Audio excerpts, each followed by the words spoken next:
All right, welcome to our Bounty Hunter playtest. I left the name off because I don't know what we're going to call this. I was thinking it'd be some sort of cool name, but nope, we're going with playtest. We are joined with three awesome players. If you want to just introduce yourselves or your screen names, whatever you like. I've got, well, I guess I was about to just say your name. I don't know. Go for it in any order you want. I guess in the Discord top down. Sure. My go-to is Dietrich's Genesis, and I'm here. You'll see my playstyle. We're happy to have you here. Next over. My name is Eric. On most of my online stuff, I go by Seeker. Although on this group, I have also started going by sometimes by Four Legs. There's lots of stories behind that. If you want to hear about them, join our Discord. And last but not least, everybody knows. I'm Mackenzie. I go by Mackenzie, but you can find me under Easily Amused, which, as people have gotten to know me on the server, 100% fits my personality. Yes, 100%. And Adrian can vouch for that. Yes, and I am Adrian. I also go by Lee6113, and that's our group is the Lee6113 Tabletop Role-Playing Game Guild, and we have Facebook, YouTube, Discord, and I think that's probably everything. But this is going to be Bounty Hunter, so we're going to be playing this rules light, dice-free role-playing game, which is by great GM. Guy is the guy who, his name is Guy. He made this role-playing game, and it looks fun, so we're going to try it out. Starting off with some quick character creation, we'll probably do a pretty quick short story. I don't think we're going to jump into a campaign or anything, but let's kind of see how far we get in the couple hours we have. So going into character creation, has anybody already looked into or have an idea for what they would like to play? And then we'll kind of go through that. I'm going to also turn down the music because rhythm is going a little crazy. It's very intense. Character creation is very intense. Rhythm is just excited, okay? If anybody wants to jump on and put on their own music, like, feel free to do it. I'm just not going to monitor it, so I pulled like an hour, 2-hour playlist thing on YouTube. So cool. But yeah, for Alright, so once we get into play, we'll put on the Benny Hill theme. No, sorry. Go ahead. Depending on how this goes, that could be a very accurate representation. Well, I've gotten a chance to play with it. I read through everything early this morning, and I've actually created 2 characters already, and I'm on my way to my third. The first one that I created is your general bounty hunter, assassin, ninja style person. So a lot of stealth, a lot of acrobatic strength, melee fighter, that type of stuff. So that's her. That's Dust. And then I created a second one, whose name is Jack, and he's the kind of derpy, run-of-the-mill, accidentally got caught up in this whole bounty hunting thing, and now he's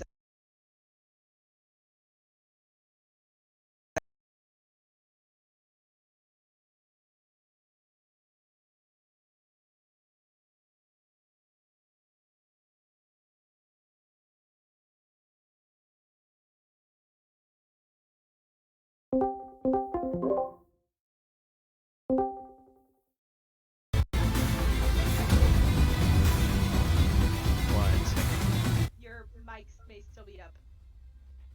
The video is off. Doesn't say muted. It's not muted. No, Yeah. It would be a physical mute. Here we go. So. Alright, testing. There we go.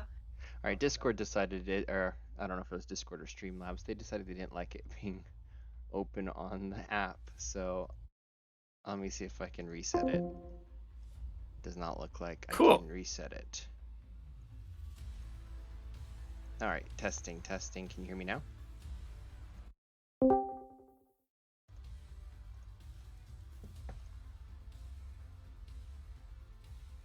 Hello? We can hear you. Okay. Yes. You are heard from us. All right, we're gonna stop the plan of using cameras in the recording because it just crapped out. So, Oh no. all right, well, that's why I was being a test. If you can still hear me, and then you can see me, but nobody else will be able to You from the sound a bit recording. garbled, but we can feel something. All right, let's try again. Oh. Testing, testing. Still garbled? Garble. Still kind of garbled. You sound like you're underwater. Try turning off your headset entirely and turning it back on. I've had that issue with mine before.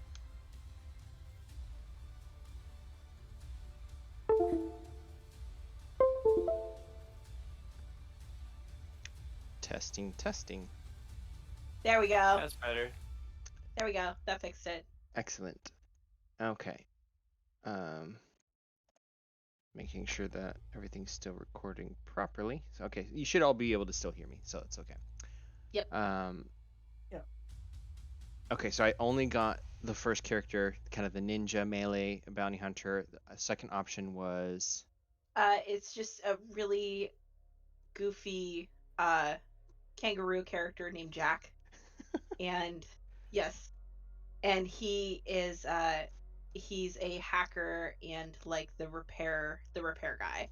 And the essentially like the getaway driver. So he would be really useful for hacking into things and repairing anything that's broken, including the ship. And he specializes in navigation. cool. And then I have a third one that I want to do that's a medic, and it's going to be the what is essentially the cat folk. So she was going to be the one that I made as we were all making characters together. Okay. So you have three really pretty good ideas, actually, like pretty fleshed out already, which is awesome. Does anyone else have kind of an idea for what they're wanting to play? No, go ahead. Okay. I don't really have a strong inclination as to which one I'm gonna go with, but I've got the idea of a character that is not necessarily here bounty hunting as a job or as an ideal circumstance, but as desperation, as something that needs to get done and is the only thing to be done in order to save someone, something, not entirely sure.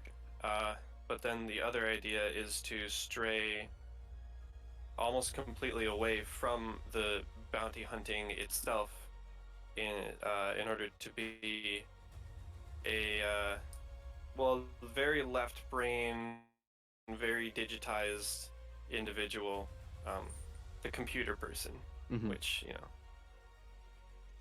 is reflective. How about you, Eric? Well, I've been wanting to play a space.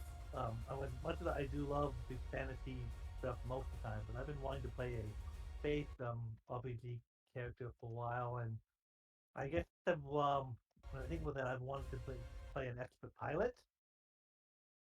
So I was kind of thinking about a pilot, and the squid people, the lawn and neck, look interesting. I can just imagine them piloting a ship and like having 8 different arms, or like like pull this lever and like piloting like The using like all Lomlani. the tentacles. Cool. All right. So, when making characters, there's going to be kind of a flow chart that you kind of go through. So, where are we? If you have the PDF open, it's on page 16. But you first choose your species, and whatever species you choose gives you access to certain skills. So, like humans can be any of the skills. And in Roll20, I also have a screenshot of the skill chart. I'll pop that open so you can see. Hopefully that zooms in properly.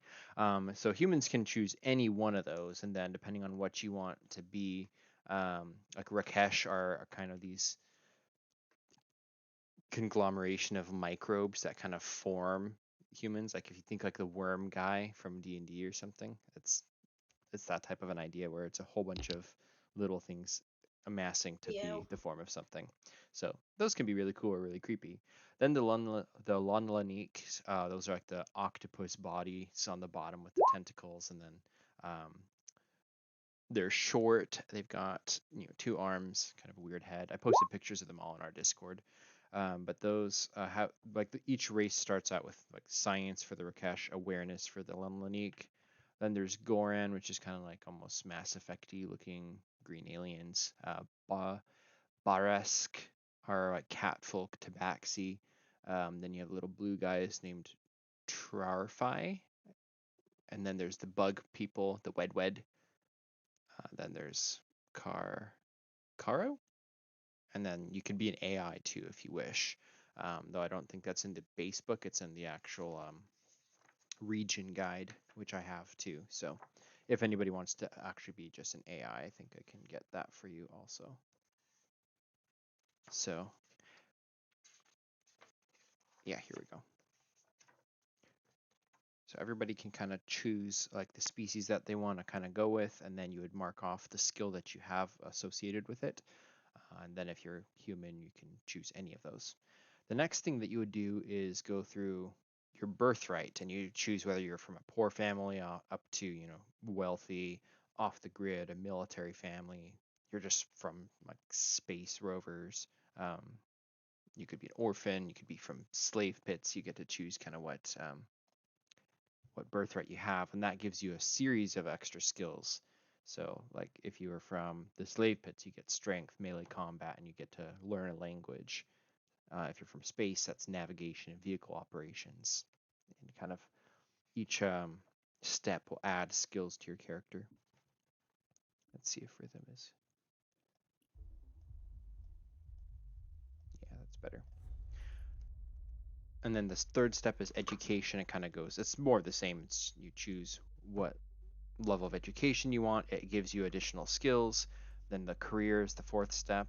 You choose the career you were coming from before being a bounty hunter. That adds skills. And then when you became a bounty hunter, what was the primary reason? Whether like you're saying, accidentally becoming a bounty hunter, or like forced into it almost. Those each give different options for skills. And then because we're having 3 players, you'll get to choose an extra 2 bonus skills on your character sheets. So once everybody has a chance to select what they're doing, and then if any questions, just shout them out and we'll pull the answers. Okay. Awesome.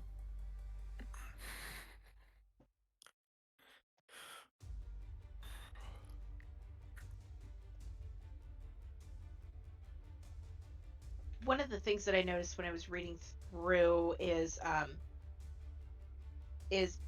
battle mechanic wise, it seems like it's more advantageous for us to take at least one form of a fighting tactic, whether it's martial arts, whether it's melee combat, mounted combat, or ranged, because it doesn't seem like there is any other way to do damage. Am I right on that? Yeah, so you're going to want to have some form. You can, so if you go to arms and the damage cheat sheet, I'll pop that open. Perfect. You can just, you can punch and kick people no matter who you are. That would just basically spend 1 action point to do that, and then if they don't defend, then you do only 2 damage to them basically. Versus if you have one of those types of weapons, I would advise you all to have at least one of these weapon skills. So martial arts, melee combat, ranged attack, or mounted weapons. I would expect as bounty hunters you should probably take at least one of those. Otherwise, you might get your asses kicked. Fair. Very fair. Okay. I'm really interested to see how the action economy works in this game, because I've only watched one playtest for this, and the way it works is because you're taking from the same pool for the whole game. So you have 20 action points, every like day, unless you rest, or the commander ability, which is after you go through those first 6 steps, you get to choose an ability, and if you get the commander one, I think it is, or I forget, inspiring leader, you can recharge other people's action points. It's pool, so it's like kind of like healing a little bit. But once you get into combat, you spend your action to attack, and then they will bleed out pretty quick, I think.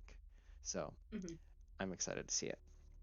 The good thing is that and correct me if I'm wrong, Adrian, but all of us as players have 20, and it seems like the general consensus for what we're fighting have between 10 to 50, and if we're all attacking as a party, then we should theoretically be okay. Yeah, if it's 3-1, you're gonna win. To my understanding, and I really haven't dissected like the bad guys and stuff, but yeah, most of the tiers, like easy, medium, hard, will have between 10 and 20, and then there's like, if you're fighting monsters, then they start getting into much higher ones, and then there's additional bad guys and stuff in the adventure that came with this, which I'm not using, but yeah, there's generally gonna be 10 to 20, I'd say, for the bad guys, 10 to 15 probably for most of them.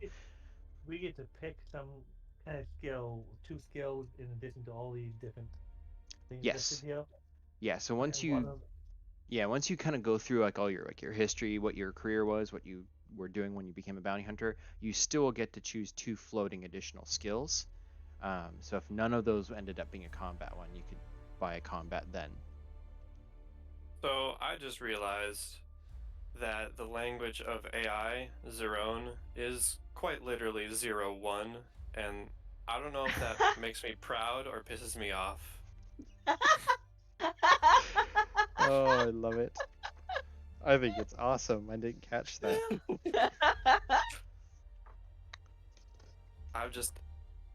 I've done electrical engineering. I've seen so many zeros and ones. So I guess that just popped out at me. And you're like, wait. Yeah, pretty much.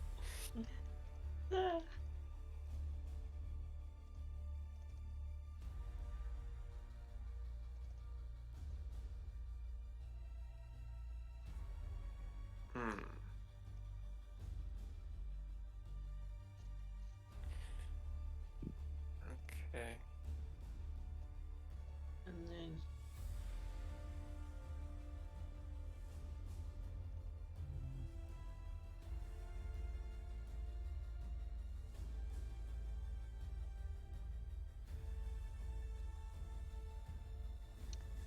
I might try this again.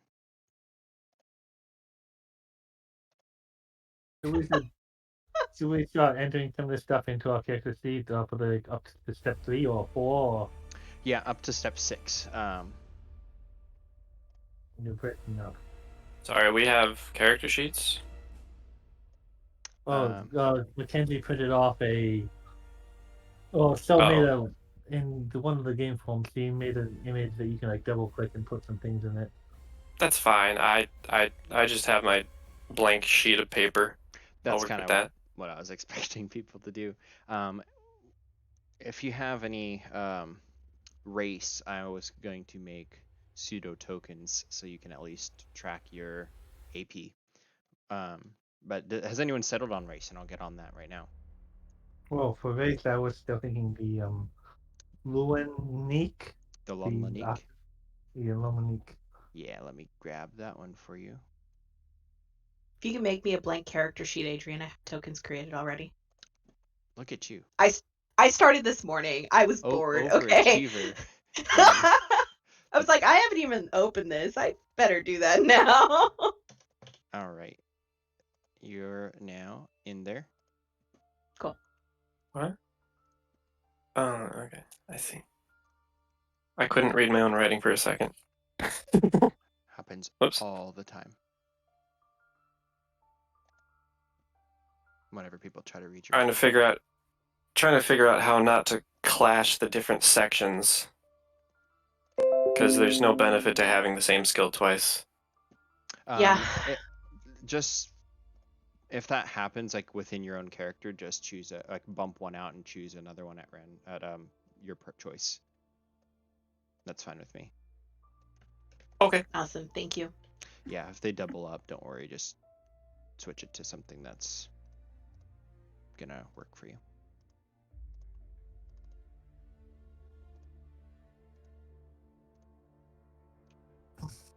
Hmm.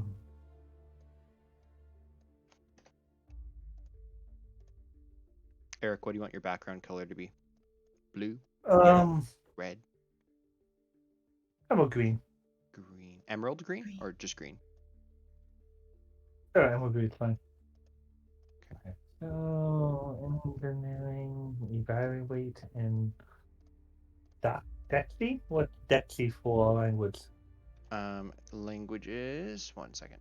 So, Must just be another language. Dexy? It's the average yeah, gamer. Dexi. Yeah, DEXSI. That's the trader tongue. So Dexy is like what? It's like a almost like slang language that traders and shipping spacers used. I think.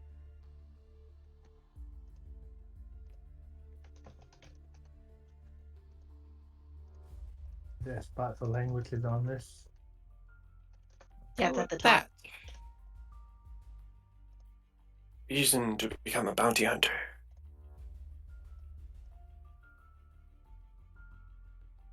Hmm.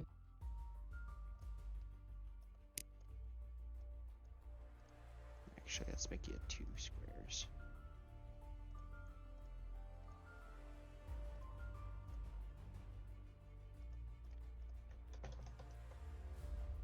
All right. For action points, do you want to use red, green, or blue? Kind of feel like. Red? I mean, A is red, so I'm partial to red for AP. You're partial to red for everything, Peter. Well, listen, Oh, that's cool. I love it. I don't get to control that A is red. It just is. I made a human, by the way. All right. Do you have art you wanna supply, or should I just use the not my favorite one from the book, but it's there. Maybe I can find something real quick. No worries.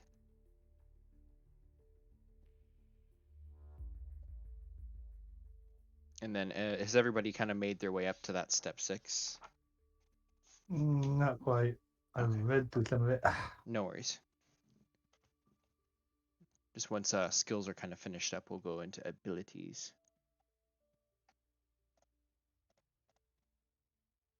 I guess I thought we were gonna go through them one at a time, but I was. It's they're basically it's the same process for all of them. It's a pick and choose, so I figure it's all more or less the same. Like if you choose the Academy for Education, that just gives you obscure lore and science, and then on to the next one. I guess there's in the description point where it's supposed to help you make kind of your background. So like if you are coming from off the grid, then it has I spent my childhood climbing huge trees and eating whatever we could grow or hunt. I had many friends, although, and then you put in like your best friend was my best. Life was simple on, and then you make up a planet until the integrationists arrived, and it kind of helps you build kind of like a backstory.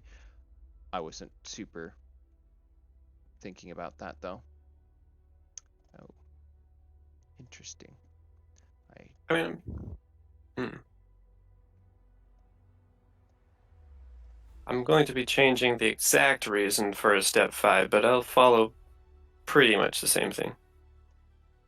Yeah, I don't think we need to be 100% like using that. I'm not really ever using those even when it comes to D&D. So No, that's fair. it's there if you want them. And I just realized that I switched back to the Discord app, and now it's showing up in Streamlabs, so I'll just fix it. Where was the... Where...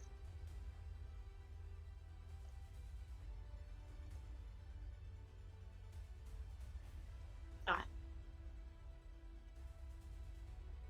Step 5. Yeah,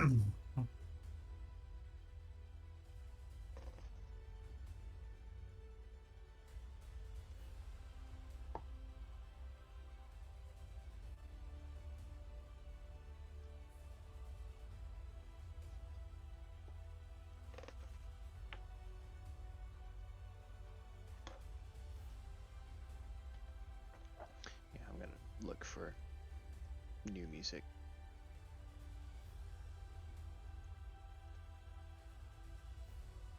Step 6. you have 6 skills? What? Did you say you have 6 skills? Oh, I got to step 6. Oh, step 6. Got it. So step 6 is just your additional skills, so you'll get 2 bonus ones. So it's a total of 10? So it's 2... So you should have. I don't know if they're all equivalent, because like some things give you 3 skills versus some give you 2, some give you extra credits. So I don't know if it's going to be 100% even. But So probably somewhere between 10 and 12, depending on what you chose. yeah, so species will give you 1 for sure, but then the birthright might give you 3, I think.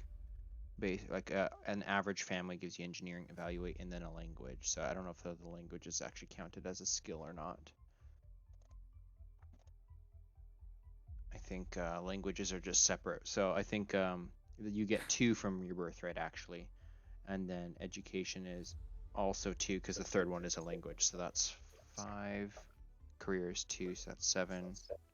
Bounty hunters 2, so that's 9. And then yeah, you should have 11 skills plus some extra languages. Cool.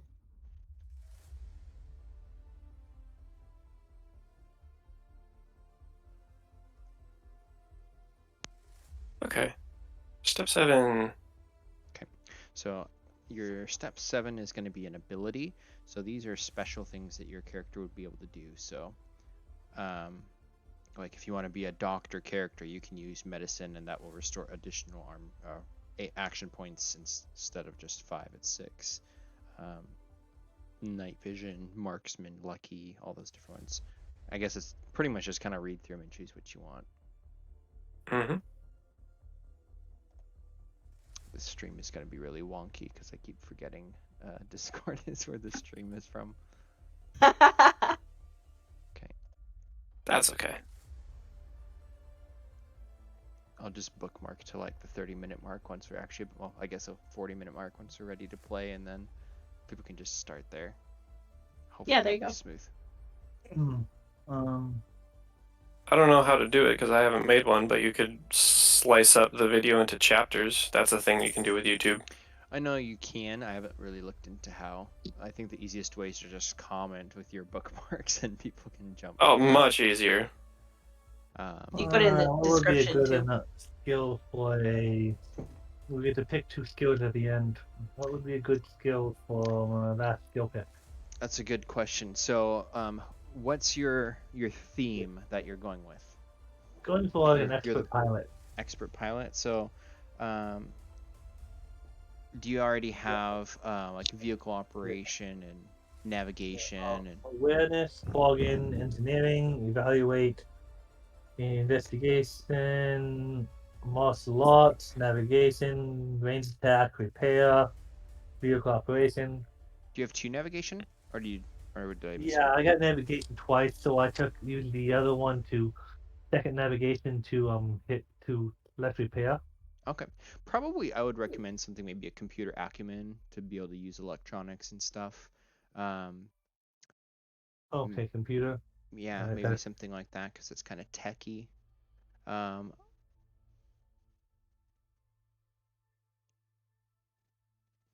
okay.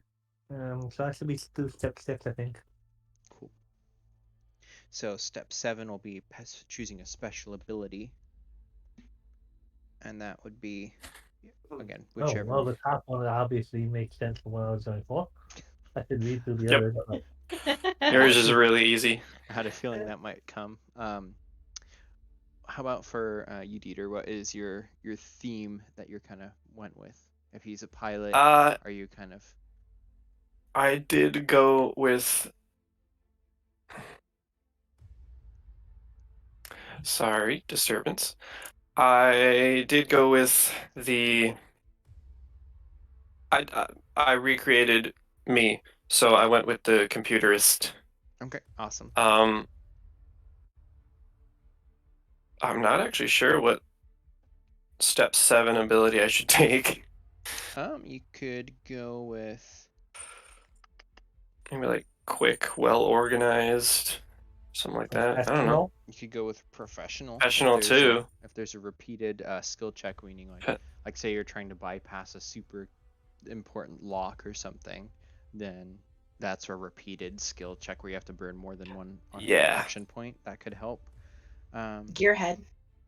Yeah, For fixing gearhead. something. Yeah, if you end up having to do I repairs. would, but I don't have the repair skill. Oh, gotcha. I think professional fits. Cool. What's your theme, Mackenzie? So it kind of depends on who I'm going with. It sounds like we have a pilot and a hacker, which is kind of what Jack was. So like that's perfect. So if we need a frontliner, I have my assassin for that, which is basically how I built her. And then I've got my doctor character who could also essentially be a frontliner, but her I gave her the doctor specialty. So if she uses medicine on people, she can bring back 6 AP instead of 5.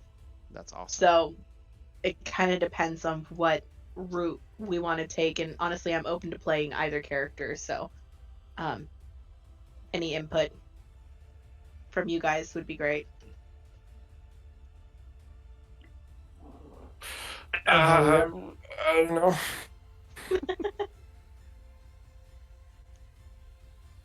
So my doctor has awareness, bargaining, charm, culture, evaluate, logic, martial, medicine, psychology, science, and strength.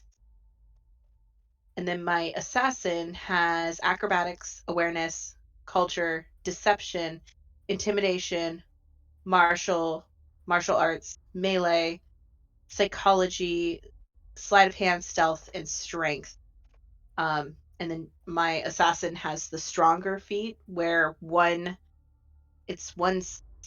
scene, I think, for stronger. Once per dynamic scene, you may deal 4 AP additional damage when you make melee attack.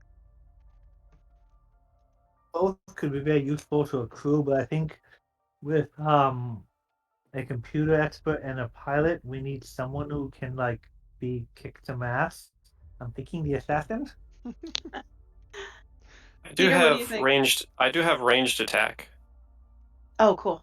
Yeah. And awareness. So long as everybody has an attack thing, I don't think you need to necessarily force like one of the characters to become the cudgel brawler. Like everybody can be your own character, and as long as you have a way to do combat, or maybe you just charisma your whole way through the game, like Natch. we'll see. Looking at you, Dieter. So Well, you said your doctor can fight too, and a doctor keeping the target alive or keeping us alive is always useful too. Yeah. So, That's true. so I'd say choose whichever one. I'm okay you're with feeling. either. I kind of like the doctor.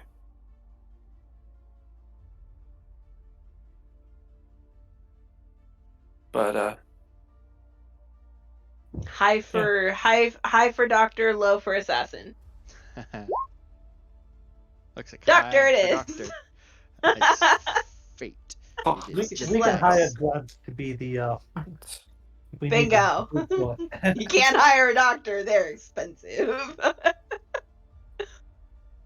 Perfect. So that will be Pixie, whose token is actually already on the board, so I don't need to change that. fantastic. Let me go look at the board. The board is not gonna be like the most amazing thing ever. I'm not gonna be using it a whole bunch, but just having some tokens that we can use will at least allow you to use the health tracker for the AP tracker, basically. Yep. So, Yeah. I see 20 out of 20. What's that supposed to represent? your action points. So the metric for the game is everything relies on action points. So if you want to use a skill, it costs an action point and you succeed at that skill. If you're in combat, to go first, it costs an action point, and then you can do something in the first round before somebody else acts potentially. And then if you don't do that, then you go in the last round, in which case stuff could have been done to you already.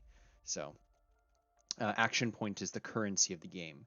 Healing heals action points. So everybody starts with 20 and it goes from there downwards generally.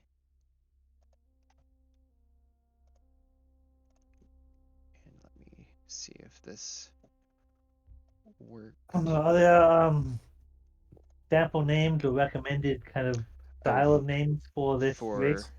Yes, no. let me. I totally relied on that for everything in this game, so I think my own. Please reduce the size. Something that would be.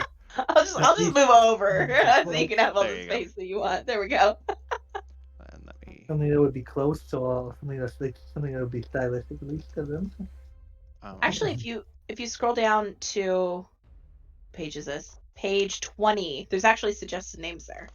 Okay, page 20. Yeah. Yeah, 20 is a Okay, big list. Name your character. Oh yeah. And then I have another list too, but I don't know if you have access to it because So I think that's it's not in the based Hunter by. region. Oh, that's not based by race, is it? Okay. No, I have one based off race though. I'll send a picture in Discord if that works. Okay. If you Not that I want. need to pick something directly from the list, but something that would see what is similar to that race would be. There you go. Okay, Discord. Oh, cool.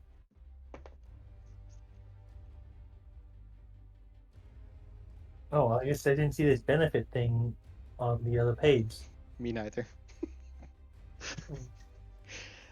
So what are you playing, Mackenzie? You're playing a the Tabaxi, the Baresk.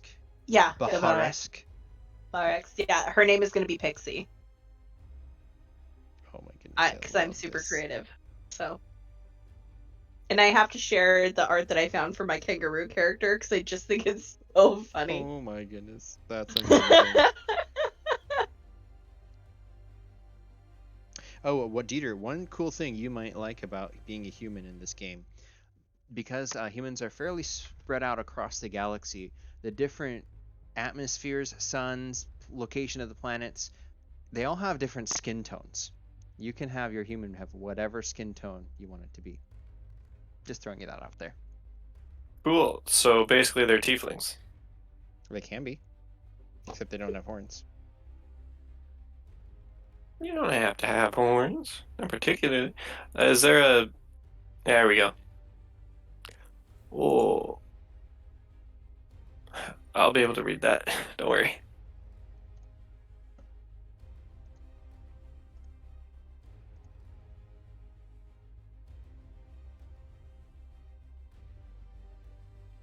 So when it's limited to per scene, that is the entire fight, right?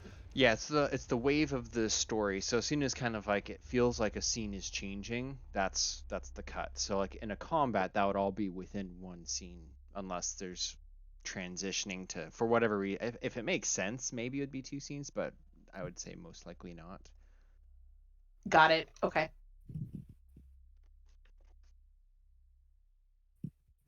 Okay. Oh, I can modify some of these names now.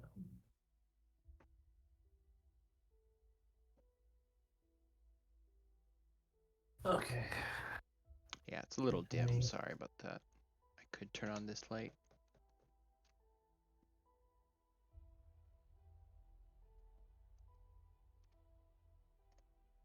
Okay.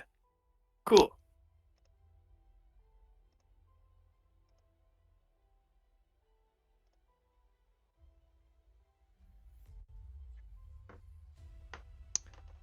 Oh, I forgot. I was gonna Cool.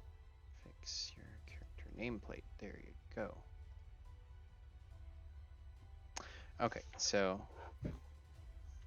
what was the abilities that you both chose? I know Eric went with the pilot, ace pilot. I went with doctor. I chose professional. Right. Okay, I remember. So step number 8 is the name. Step number 9 is purchasing gear. So you all have 400 marks. So sorry, 400 Deca credits or DC or Decas, which is your currency in the verse. You also have black market goods, which can't be purchased with your normal creds. They have to be used with special marks. However, nobody actually starts out with marks. Normally, I think I'm going to give you guys some for this game, just so you all have something cool. But for your equipment, you have 400 that you can spend. I don't know if you want to go through like the whole gear list and take time to stat everything out, or if you just want to kind of play and assume you have what you need until it comes up, and then it's like, okay, would you have actually bought that, yes or no type thing. I don't know what you want to do. That seems like that would take probably the most time. Is I buying think gear? we could. Yeah. I think Yeah. we could just continue, and like if it makes sense for that type of character, like the doctor obviously is gonna have a medical bag. I mean, I might obviously have a repair kit or something, but like if it makes sense for the character to Yeah. have it, then we would have it. Yeah, I think I kind of lean towards doing that just so we can play. But I think what you would need to at least put down is if you have any armor or weapons. That's one thing that would have to be listed. I 'Cause- imagine I would have a simple pistol, but nothing too crazy. okay, so for that, that would just be a Rand pistol. So that is 5 AP damage and has a range of 25 meters. So, and we're not using grids and maps 5 really. So AP. yeah. So if you shoot someone, it deals 5 damage to their action points. So they get subtracted that much. When you drop down to 0 action points, you are immobile and unconscious, exhausted, dead, whatever kind of the situation is for when you get to 0. So I guess with I mean obviously I can hold this in my tentacles. Can I hold more than one in my tentacles? How do I walk on like what several like couple of them or I guess uh, I've never played an octopus space octopus. this is fantastic questions that I love to encounter. So the benefits of your tentacles are a benefit and a curse. The Lonlanique can perform any skill requiring the use of their tentacles at the GM's discretion twice in a single round instead of once. The primary advantage of 8 long tentacles offer is the capacity to hold on to more objects simultaneously, so I would say yes. Being small allows the Lonlanique to access to spaces others would normally in. A Lonlanique can fit through a 10 centimeter hole or fill up to a 40 centimeter cube. So, Real life octopuses can squeeze through tiny holes. yes. Oh my god. Yeah. This is really fun.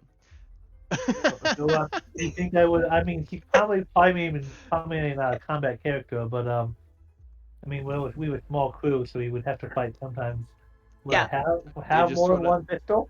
do you just want to have like a bunch? You just have to as many as you can realistically think of yourself as carrying. Like if you have holsters like all over the place. But yeah, if you want to have 2 or 3 or 4 pistols, I don't mind. Bounty hunters. Um, Oh, where's that damage? I mean, the cheat sheet. I imagine I still have to walk, so. But Cool. it would be Cracker. scary for to Thank you. have like a bunch of them, so he may not use them all the time, but like 4 pistols strapped around his body. Okay. Perfect. This little. I don't know exactly what it means by little. I don't think they have a height and like chart stuff for that. Um, so I was imagining like halfling size, like the waist height, is kind of how tall you are. But I don't know. What are you thinking? It's your character. Yeah, I imagine half inch size Okay, so yeah, he'll be like for three, for four. the actual core body, and then tentacles kind of if you like standing on if you measure like the head to the end of a tentacle like being a little taller than a normal human, but But he the doesn't actual stand on him all the way. head body, Yeah. the head kind of being half inch size. Now, are you kind of jelly a little bit, like because you can squish through things?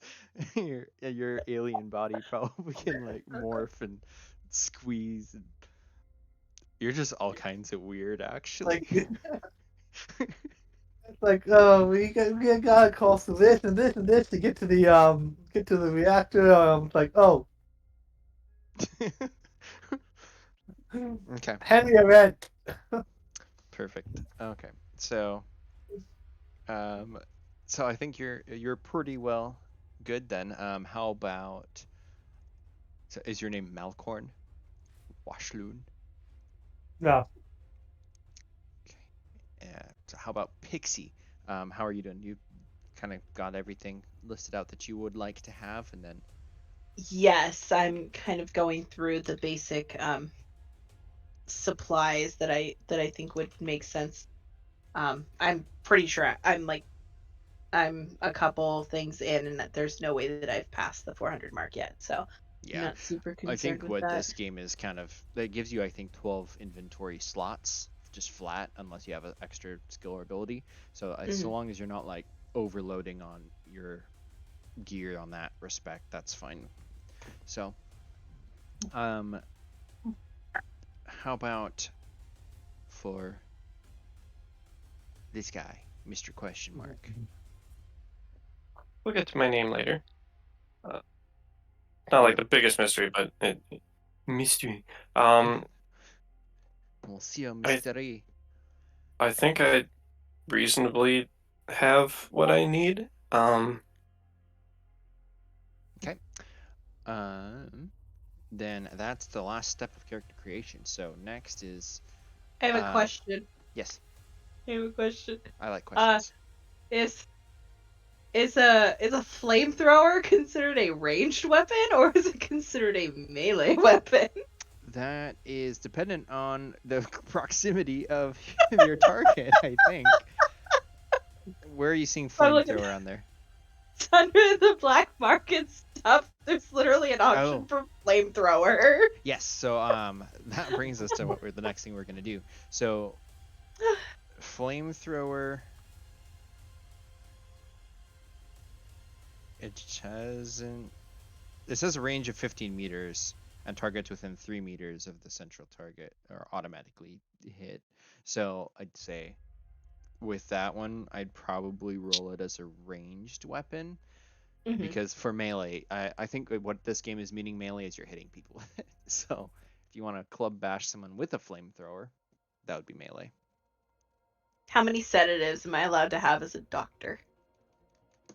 How much do they cost? 15. Black Uh, market. renders one creature unconscious for 8 hours. I'd say roll a d4 for like being able to buy something, but for the so you'd have access to two if that was coming in. For the black market goods, I am gonna let you all take one black market good. So if you guys want a flamethrower, or if you want a sedative, or if you want Titan armor,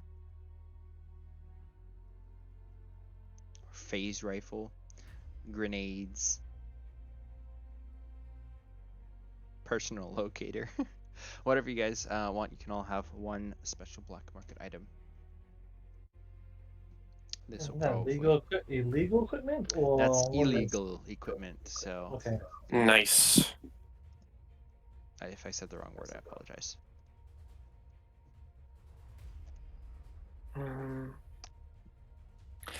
I I think if we got into an actual game, I might remake this character's equipment, but just due to the fact that this is a playtest and I don't really need to die, I am gonna give them armor. Yeah. I think I'm gonna go. If I could get 2 sedatives with my roll, I think I'd go with a 3rd sedative. Okay, you can have 3 sedatives. Personal cloaking field. Yeah, that is the most expensive one on the list. Oh wait, You no, a smart Right. man. No, Smart there's the octopus. sniper rifle too. Yeah. But yeah, um, you can have the cloaking field. I said you could have Mm. one. but you said we only had like about 400. In That's our for car. the actual credits for starting equipment. I wasn't looking at those. I'm just thinking what else would be. The thing with the illegal equipment would be you've acquired or purchased since you've become bounty hunters. So whether you took this off of a bounty that you captured, or maybe it was payment for a bounty, or maybe you were paid in marks and you went to the black market and bought them.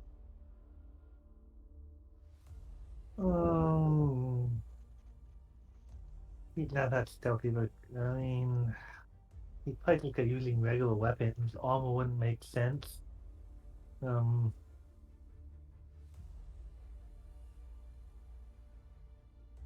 Breach grenade.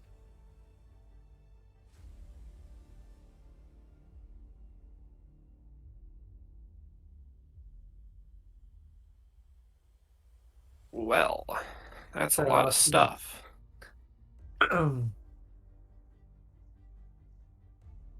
Oh, breach grenade. Because that don't want to break the game and go cloak. I don't know what this is going to impact the game, so don't worry about it. But if you're going with a grenade, that sure nice to have some grenades. Dang, tell me that you bought them.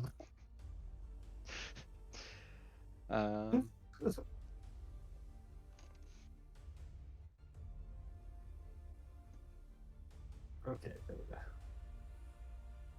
Well, so let's try to start updating the Thing. seat. Okay.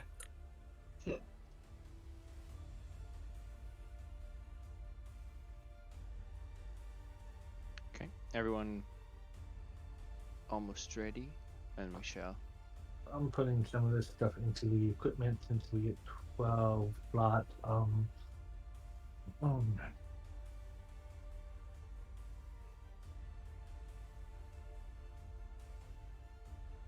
I know we kind of absolutely.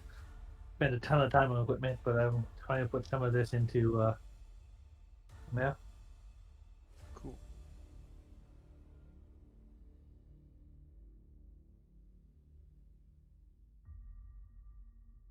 Okay.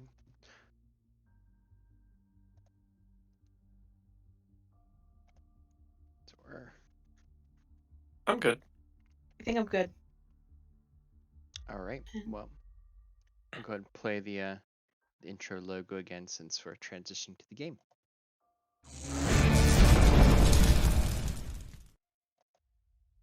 All right, so we are going to start Bounty Hunter. This is a quick play test. We've all just made well, you've all just made characters. We have the Lanlanik, the octopus, Malcorn Washloon. We have the I can't remember your actual name, race name, but the cat, the Baharesk, the cat, Pixie, and we have the human. Mm-hmm. We shall come back to the name, I suppose. Still, but you are all unlikely party members. You become kind of a crew on this old freighter turned bounty ship. I imagine this is probably Malcorn's ship because you are the kind of pilot and kind of engineer. What is the name of your ship, Malcorn?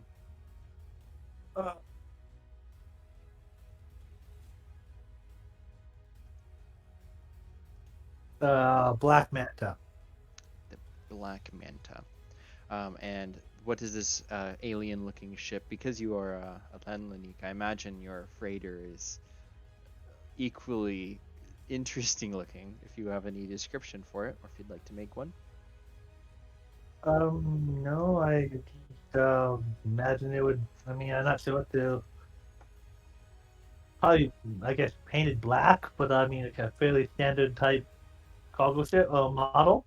Okay, so something you've acquired over the years, or maybe through business, and then transitioned into becoming a bounty hunter and picked up your crewmates. So now you've got Pixie and your friend. You're both, all three of you are in the Grey Pan Alliance currently, which is a sector in space which is dominantly humanoid, just on the border of the rift. And you're going to a planet called Vospin 3. This is a world that's known to have a lot of, um, not crime, but, well, yeah, there's a lot of crime there too, but a lot of like mining and drilling for different resources. There's Tegarium ore, they create textiles, stuff like that. And you're pursuing a bounty. This is the terms of the contract is to chase down this guy. If that worked, I don't think it worked. There. Taklik. He's one of the aliens. He's a Wedwed, which is like a bug folk type person, and he's wanted for many different breaking of the laws. He's murder, extortion, theft, kind of all kinds of different stuff.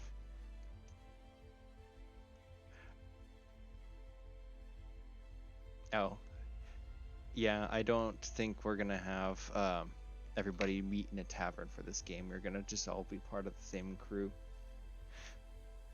You could be called Mark for question mark until the big reveal. No, I'll just come out with it. Nice. Very good. Very awesome. So Simeon. Simeon Carnan.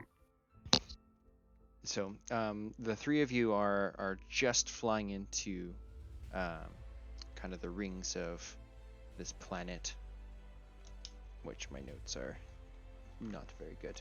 Bosman 3. And you would know that some of the different areas in this this planet, it's the government is ruled by kind of a syndicate, and things are done lawfully for the most part. However, there's usually a lot of under the table bribery and stuff like that.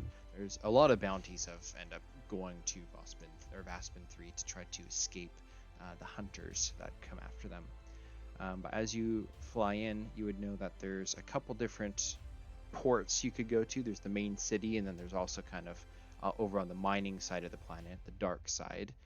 There's another kind of more mining city that you could land in, and then there's also just kind of the wilderness area on the kind of the top of the planet. So where would you like to go for hunting for this bounty? So he's like a bug folk guy. They said there was a major mining settlement, and then I guess I didn't get to all that. Yes, so there's like the main city and the populace. It's called the Hanad is the main city.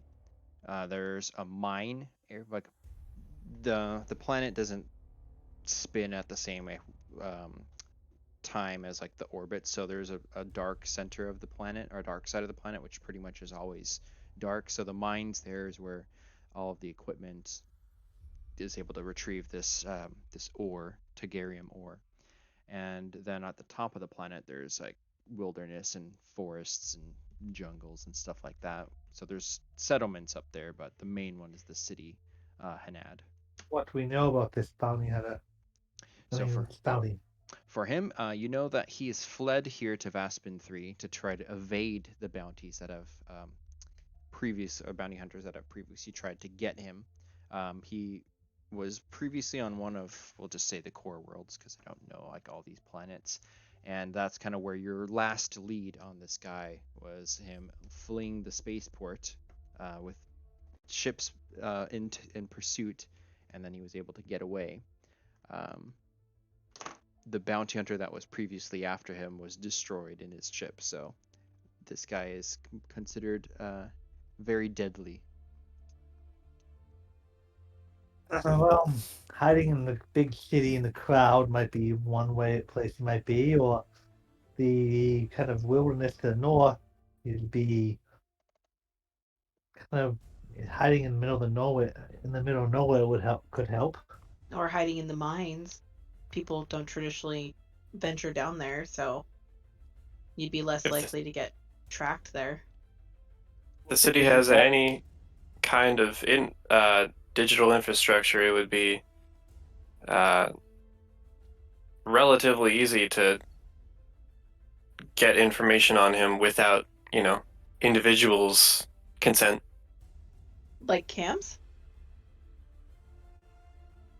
Cams, other digital trails.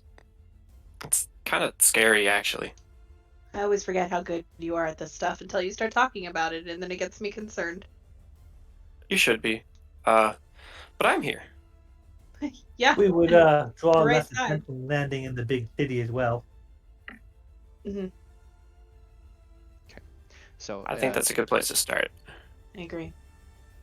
And so heading down through the atmosphere, it's not a specifically challenging route. However, you are hailed immediately by the city of Henad, and one of the syndicate or not leaders, but like their port um, captains hail you on the comms. Would you fly under your banner, the Black Manta, or do you have like an alias that you'd be flying, or do you care? I don't think we're probably not like super well known or like major. So I don't think we have any reason to hide landing in the city. I mean, it's probably coming and going all the time. Mm-hmm. So okay, so yeah, you hear over the communications, "Shh, Black Manta, this is the city of Hanad. I see you're inbound for our port city. Prepare for inspection and for the taxes. They are due in the amount of 100 Deca credits, paid on landing. What do we get for our docking fee taxes? Your ship will be refueled, berthed, and protected for your duration of your stay. If you wish to export, there is another license you would need to show for export. 100 debt credits a reasonable price. You would know that is not a reasonable price. No, that's very exorbitant. Can I? I'll tap tap Malkron on the shoulder. Do you mind if I give it a shot? Oh, bad. Okay. I would like to spend one action point to let's see, what would work best here.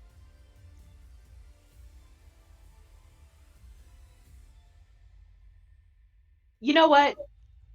Fuck it. I have it on this character. I'd like to try to charm this person into either letting us land for free or giving us a discount. And Okay. it would be along the lines of did you ever attend the academy? Trying to speak to my history because I'm from a rich family, so I kind of like name drop myself and Okay, things like that. So you name drop if you're from a rich family and you know history, so you're able to probably first off you know that this is like extremely expensive for just a docking fee. I've got logic too.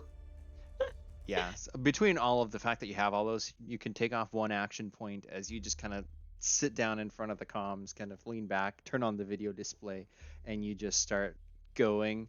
The other guy turns on a video display, and you can see that he's in some sort of dirty uniform, but he takes off his hat. He's humanoid, but he's got very pink-looking skin, and he slicks his oily hair back and kind of leans back and starts trying to talk with you. And he's like, don't worry about the docking fee. I'll take 90% off of that, and just don't mention this to anybody else. And then he starts to modify the log, and yeah, you're able to land for the more appropriate docking fee of 10 credits. The deck of credits are electronic, yes. I think like that cryptocurrency type idea. All right, everyone, keep your arms and pseudopods inside the cockpit. We're going in for landing. Brilliant. No, great. Anyway, I'll see you later. Oh, we're docking. Oh, the cam's going, and I turn it off. Yeah. So yeah, the ship kind of settles down, kind of lands pretty much expertly. You have the ability to also use an AI on your ships. I haven't fully gone over all the ships stuff yet, but they'll have an AI system that you can activate or deactivate kind of at will, and so it kind of helps you take care of basic tasks. So you can land with that, or you can manually do it just for your own enjoyment, but you land without any incident. The ship, the docking base opened. You can see this ceiling roof opens up, and then you're able to just kind of gently lower down, and you land down. I imagine he doesn't use an AI, but he has like 8 tentacles kind of reaching across, doing like sweet, like several things have one flipping switches and. It's fantastic. So you land down in this hangar bay, and you can see immediately there's some like robots and stuff kind of rolling out. They've got treads and stuff, and they're plugging in a fueling coupling and like a solar charger and stuff like that to your spaceship, and it's getting like a full service as you land. You are now in the city of Hanad, which is bustling. There's lots of different buildings and structures. It's very concrete. And kind of mixed in with a lot of like tarps. Like people's decks have like just awnings that are made out of like fabrics and whatnot, but for all the structure, it's made out of concrete. I think we lost connection again.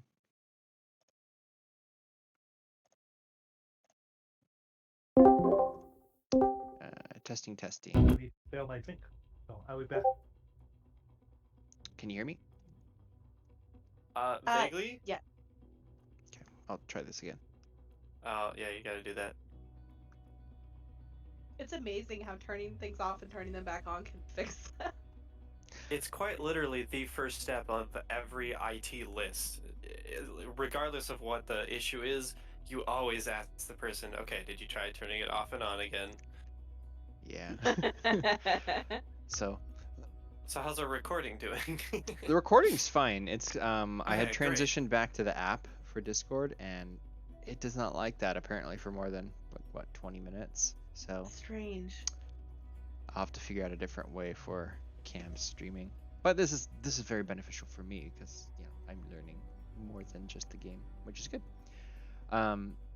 But yeah, so the city of Hanad is made out of a lot of the base material is like concrete. Everything looks to be like poured slabs of the cement mixtures, kind of how everything's built, but kind of decorated with like canvases and like awnings are made of like almost like a tarp material, and that's kind of how they put color in. There's like reds and blues and greens, yellows, everything that can be utilized with like this canvas material has been put into vibrant colors. And amidst that is just kind of a bustling populace. You see aliens of all kinds, people with tentacles, people with fur, people with helmets, just kind of pouring through the city back and forth. And your hangar bay just kind of, if you exit the hangar, you can just kind of go out and join the streets of Hanad and move to where you would like to go. What would you like to do? That guide does not come to the landing strip, by the way. All you see is just the thank robots. God. Yeah. I'm like shoving everybody else. Like, hurry, let's go before he finds us. Let's go. Okay. Cafe it is. Well, you gotta make sure that the ship is secured. Before we get out and try to find a place for our hacker to hack into the local system. Yeah, perfect. So you exit the vehicle, it closes up behind you, and you're hit with this kind of musky, heavy air. It's very warm and the air is thick. And as you kind of exit into the streets, you're met with all kinds of foreign smells of the aliens just kind of moving back and forth. You would all be able to generally find a city map as if you're going into a mall for the first time. They have occasionally they'll just have like city maps there which you can interface with. They're all holographic and you can just activate them and take a look. And they have different types of areas you can go to. They've got anything from spas and resorts, hotels, and then they've got bars and shopping centers. And what are you looking for? What do you want to try to find? I can feel my skin drying out. I need some. I need someplace to moisturize me.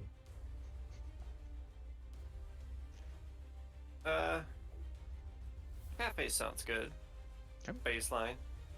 Okay, so there's a couple ones within easy walking distance to you. There's the 5 Stars Right, there's the Gorgas Late Night, and the Blue Nebula. And they all, there's not much information on them except they're kind of either tagged with bar or restaurant or cafe. They all kind of have the same icon. Right. Let's check out the Blue Nebula. Sounds good. You know, this reminds me of home. That Your home smelled like Thick. this? I'm so sorry. overwhelming fog, the mounds of smells, the different cultures. Pretty far Era from Prime. my home was aquatic and humid and it's dust bowl. Not like this dust bowl. My home was a big city, and Mom was up there pretty high on the food chain, so things were nice, but did not smell like this. So if this reminds you of home, this would be a very interesting place to vacation to. But I'll stick with I'll stick with my area. I will give it to this planet. It looks like there's a lot more water here than there is on mine, so that's a little disconcerting. Okay, Water gets Blue stuck on Nebula first. it is. Yeah. I thought you said it was dusty and dry. For this one? Yeah. So this one, it's the air is thick. It feels like you're walking into almost like like a sauna. It's like very. Oh. I guess I misinterpreted what you said. I thought you said it was dry. It's not specifically dry. No, it's musky. Like the scent is the biggest thing about it. When you go out, it's like walking through. Kind of like walking through fog, except it's not so much liquid. It's just heavy air. Like everything's just thicker. Oh. But Would make yeah, more sense than he was acting. No, so some of those comments were drying out would probably not have made sense. well, it's not moisturizing. It's not actually like water in the air. It's like vapor. It's just like smog. Like you're walking through heavy smog, kind of. So it could very well still do that. But as you begin to make your way down the streets towards the Blue Nebula, does anybody have the skill, which I think is I think it's perception in here. Is there a perception?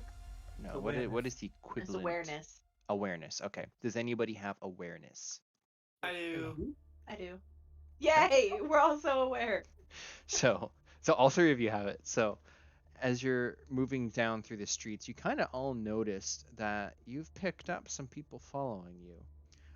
They don't seem to be uniformed or anything like that. In fact, they all seem to have different attire. They're not even the same species. One of them is also an octopus man, and then you have one that's this green alien, and this other one which is just like a suit with like a helmet piece on. He's like, you can't tell what his species is, but he's like fully decked out with this kind of gray jumpsuit with a full-on face visor. But they all have begin to make their way through the crowd following you. So with this information, do you proceed? There's still a crowd around us. There's civilians. So yes, I do proceed. I follow Simeon. He knows what he's doing. You know, Okay. So I you make a side comment about your admirers have found you. Oh God. So the troop makes their way to the Blue Nebula, and you can see that this is definitely almost more like a nightclub type of a building. It's got this neon hazy blue nebula with like stars sprinkling through it, and then in multiple languages, the same name, just Blue Nebula, Blue Nebula, Blue Nebula. And as you go in, it's kind of there's kind of heavy music going on, which you can go to one of the bars and it has a private booth with the door closes and it kind of mutes everything. And you're able to order food, drink. If you want to plug into computers and stuff, there is personal consoles so that you can use for that as well. You all notice that those three people following you, only one of them comes in, and it's the guy with the jumpsuit. So he goes inside and he's merges into the crowd. Wow. Dark atmosphere, loud music, obscuring fog. I think this is a perfect place to do reconnaissance. Uh, I would go over to one of the computers and then using my whatever the computer pad is. I do have a personal one. Mm-hmm. I hook that up to the main computer. Uh, I run a little script that I've written for myself to basically make the the graphic interface look different, so I can still be in public and it'll look like I'm just regularly searching the internet when I'm actually getting a little more into it. Excellent. So as you begin to kind of tap in and utilize your software, um, are you going to try? What are you trying to get into? Um.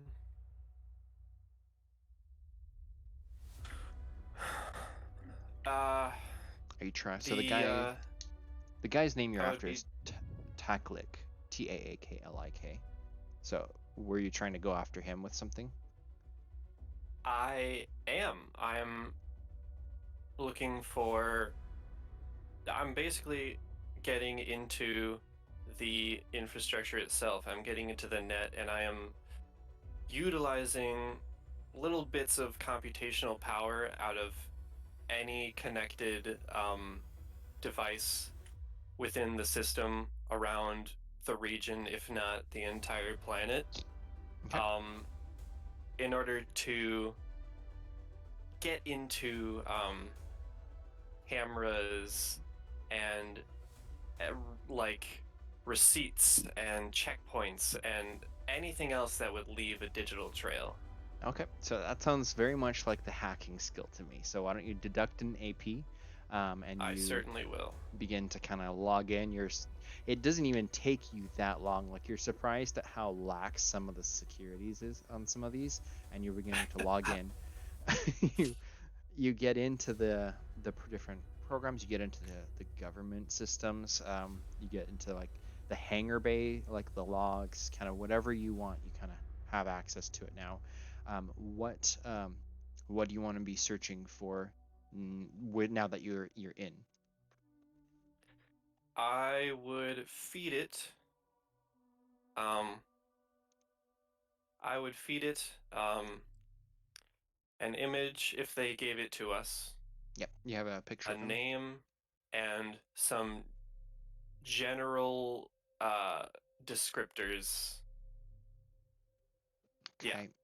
Do you have the skill investigation? I do not. I had Okay.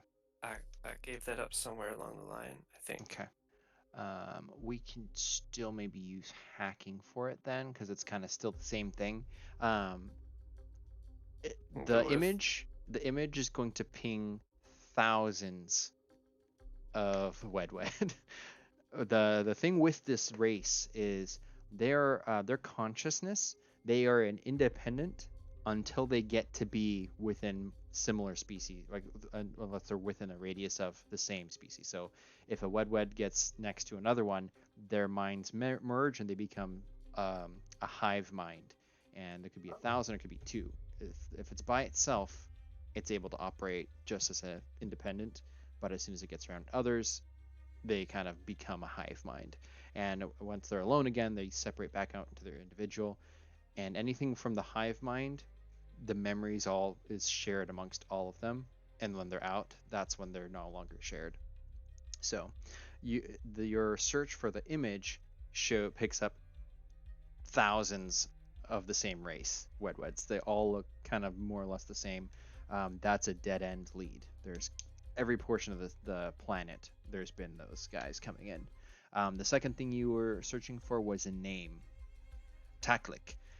That does not, it does show up a couple things ping, but it's actually other bounty hunters who have come here previously looking for him. But when you cross-reference the dates, he had gone to the core worlds after those bounty hunters have been here looking for him, and so they've like left and stuff. And there's no mention of him coming back to the planet. What was the third thing you were asking about? I'm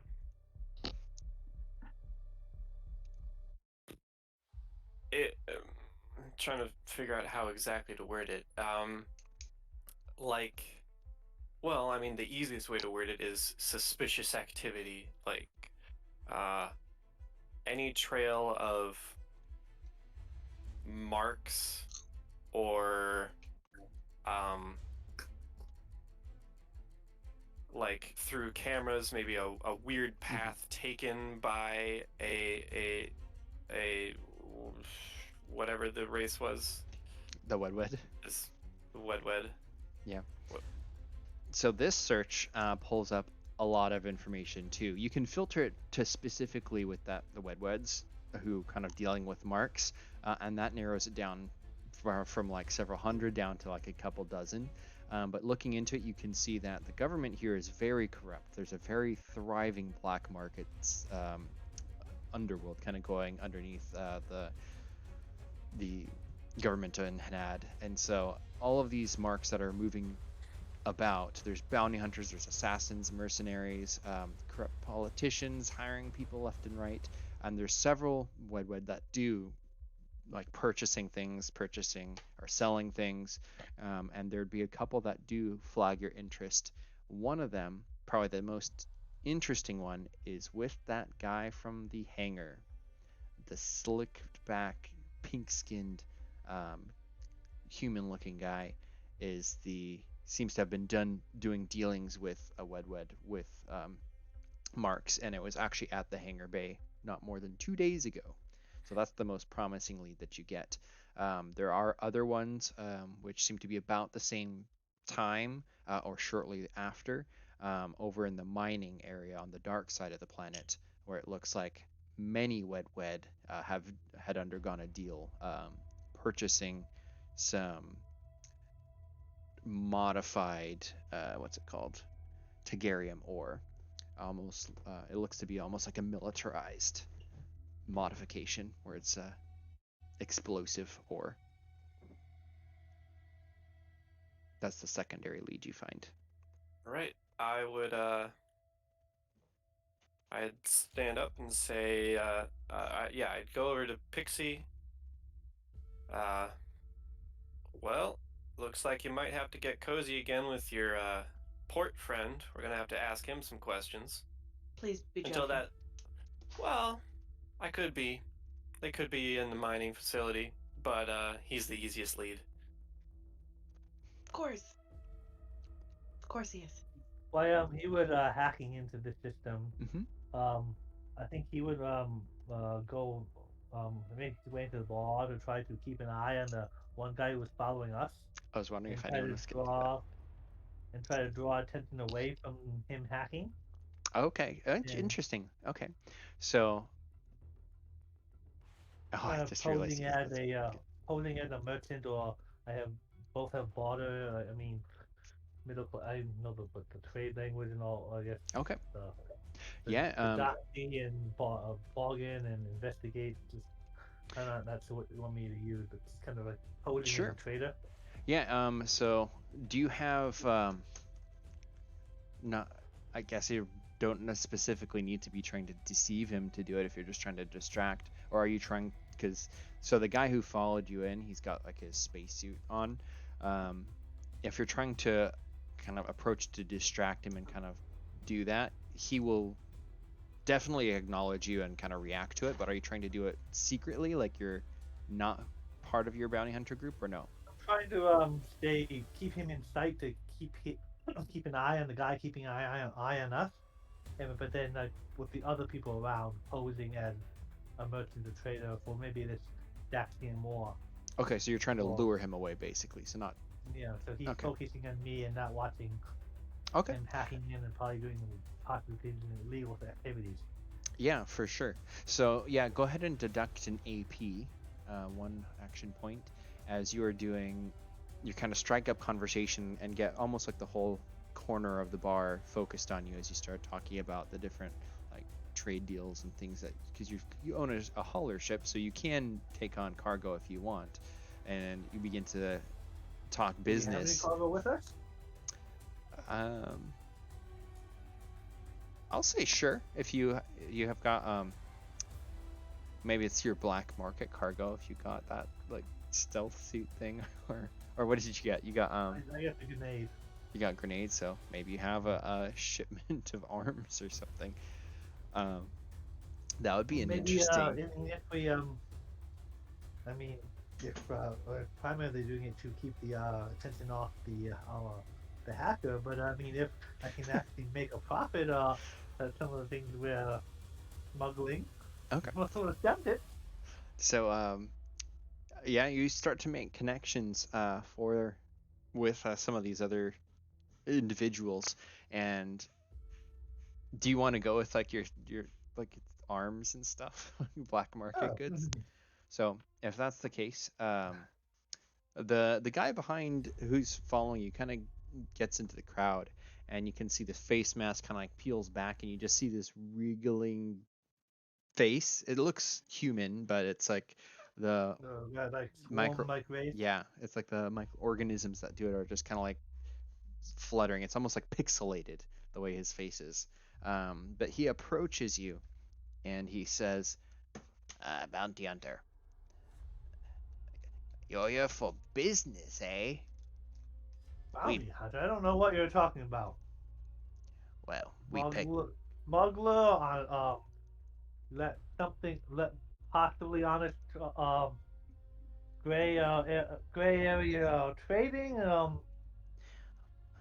must say, we pegged you wrong. We thought you were after our bounty.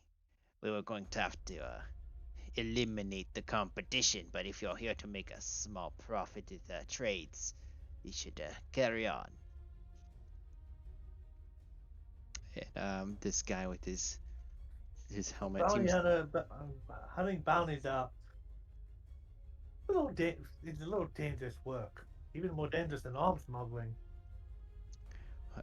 Sometimes it's dangerous when you go after the same bounty as us. We don't like competition. Wow. You have how do you feel about are you well enough armed? Perhaps I could tell you a few arms that might help in your endeavor. So if you would like, you can deduct another AP, and you can do what's the skill that you're using for this? It's bargain.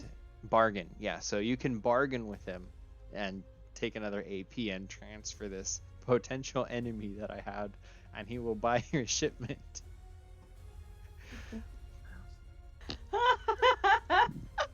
Eric's like, no, you want to give me an enemy?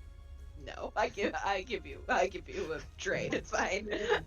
Now, question is, they all after the same bounty, and I just am kind of deceiving him on that. Do I give him actually working weapons, or do I try to or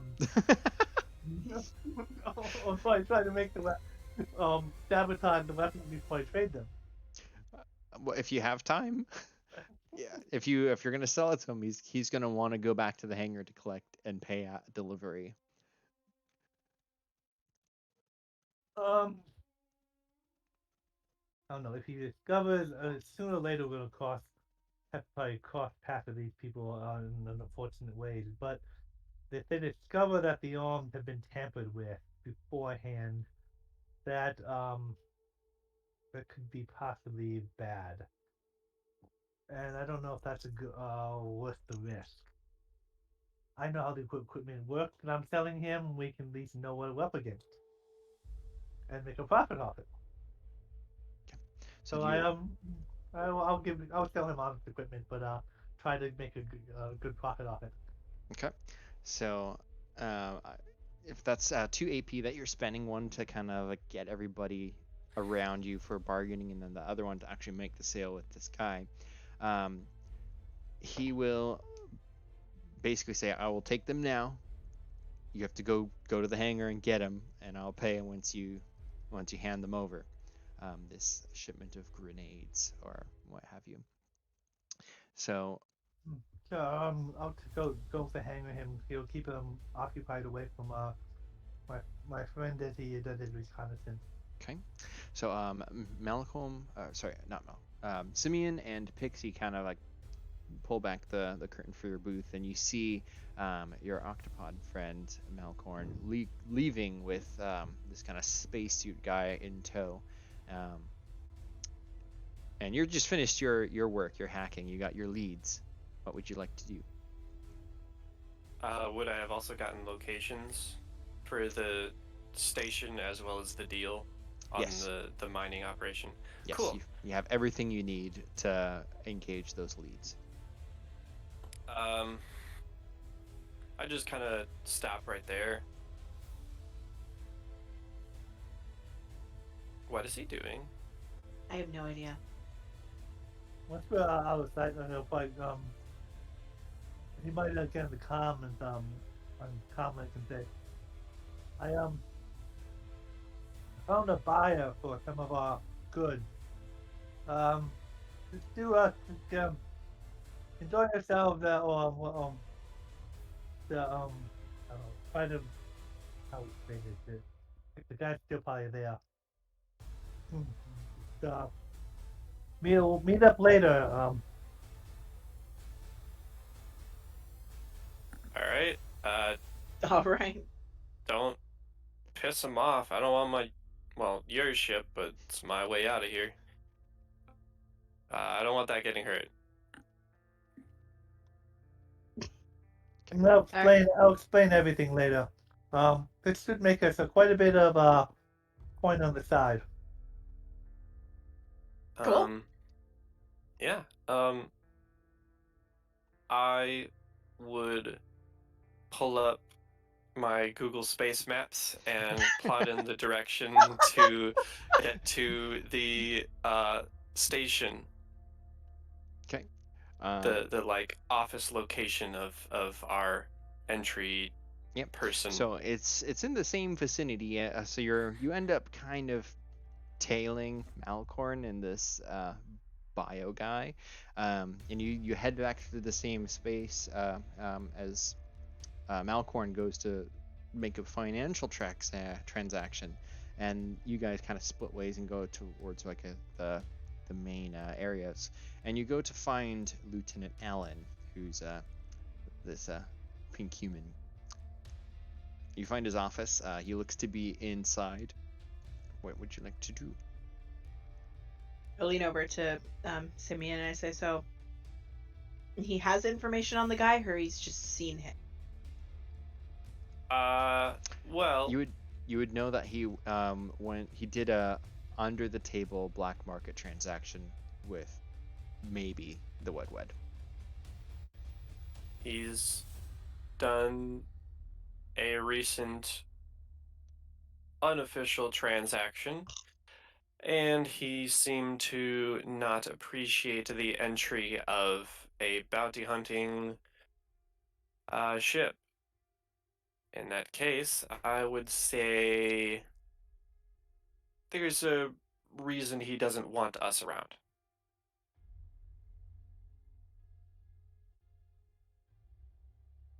But hey, I'm sure it'll be fun to get your date.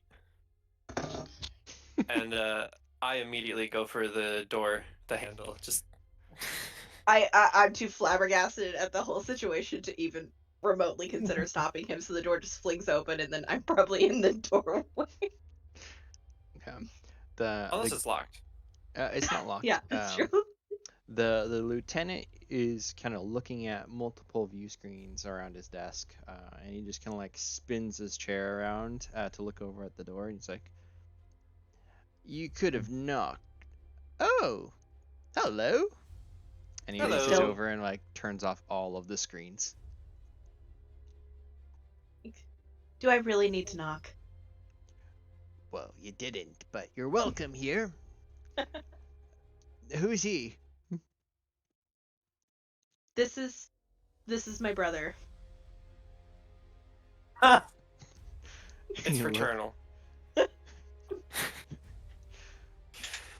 He just know- looks, yeah, confused. I will You step know, in.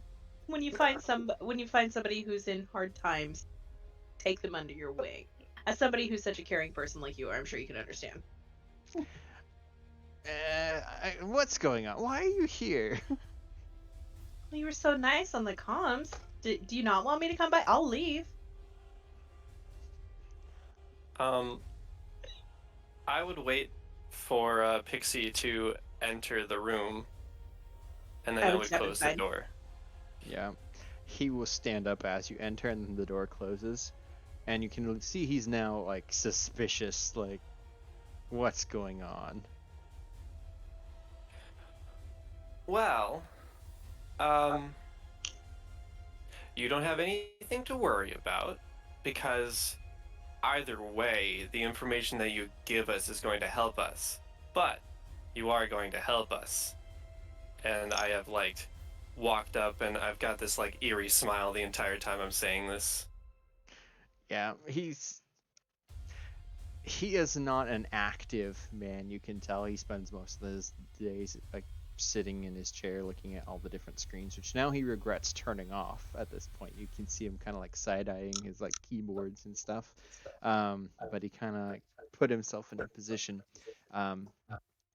He does not apparently seem to be armed, but he does kind of take a step back when you approach. Do you have anything like intimidation? Intimidation? If you do, I do. if you And like, psychology. if you wish, you can deduct an AP, and he is now very intimidated. What information? How can I help you? Clearly, this is non-routine. You seem to have had an operation that is currently under the table, and I think you'd like it to stay under the table. We just need to know what that was. He appears to be like almost sweaty. I don't know what you're talking about, but I already helped you with the money, right? I lowered the dock fee. And I lift up my pad, which has all the relevant information on it.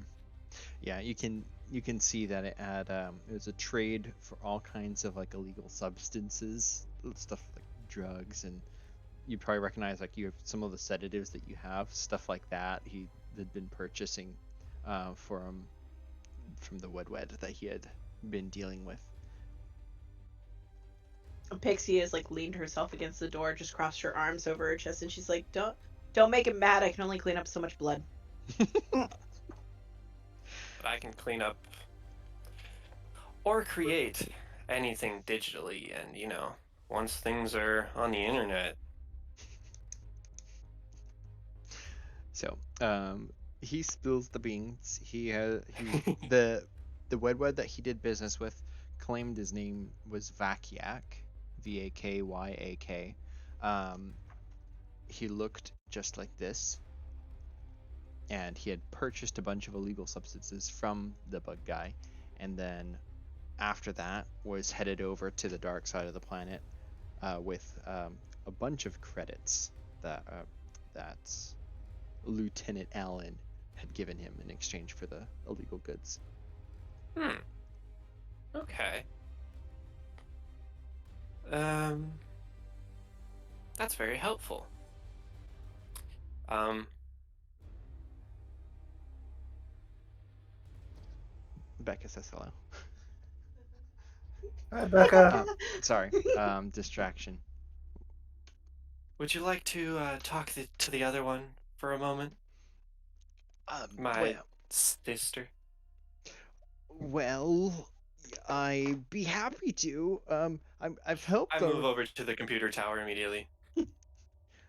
I will. He steps aside. Like he lets you take over his workstation, um, and he doesn't really approach Pixie, but you can see that he's like, "Did I do good? Are you gonna leave me alone?"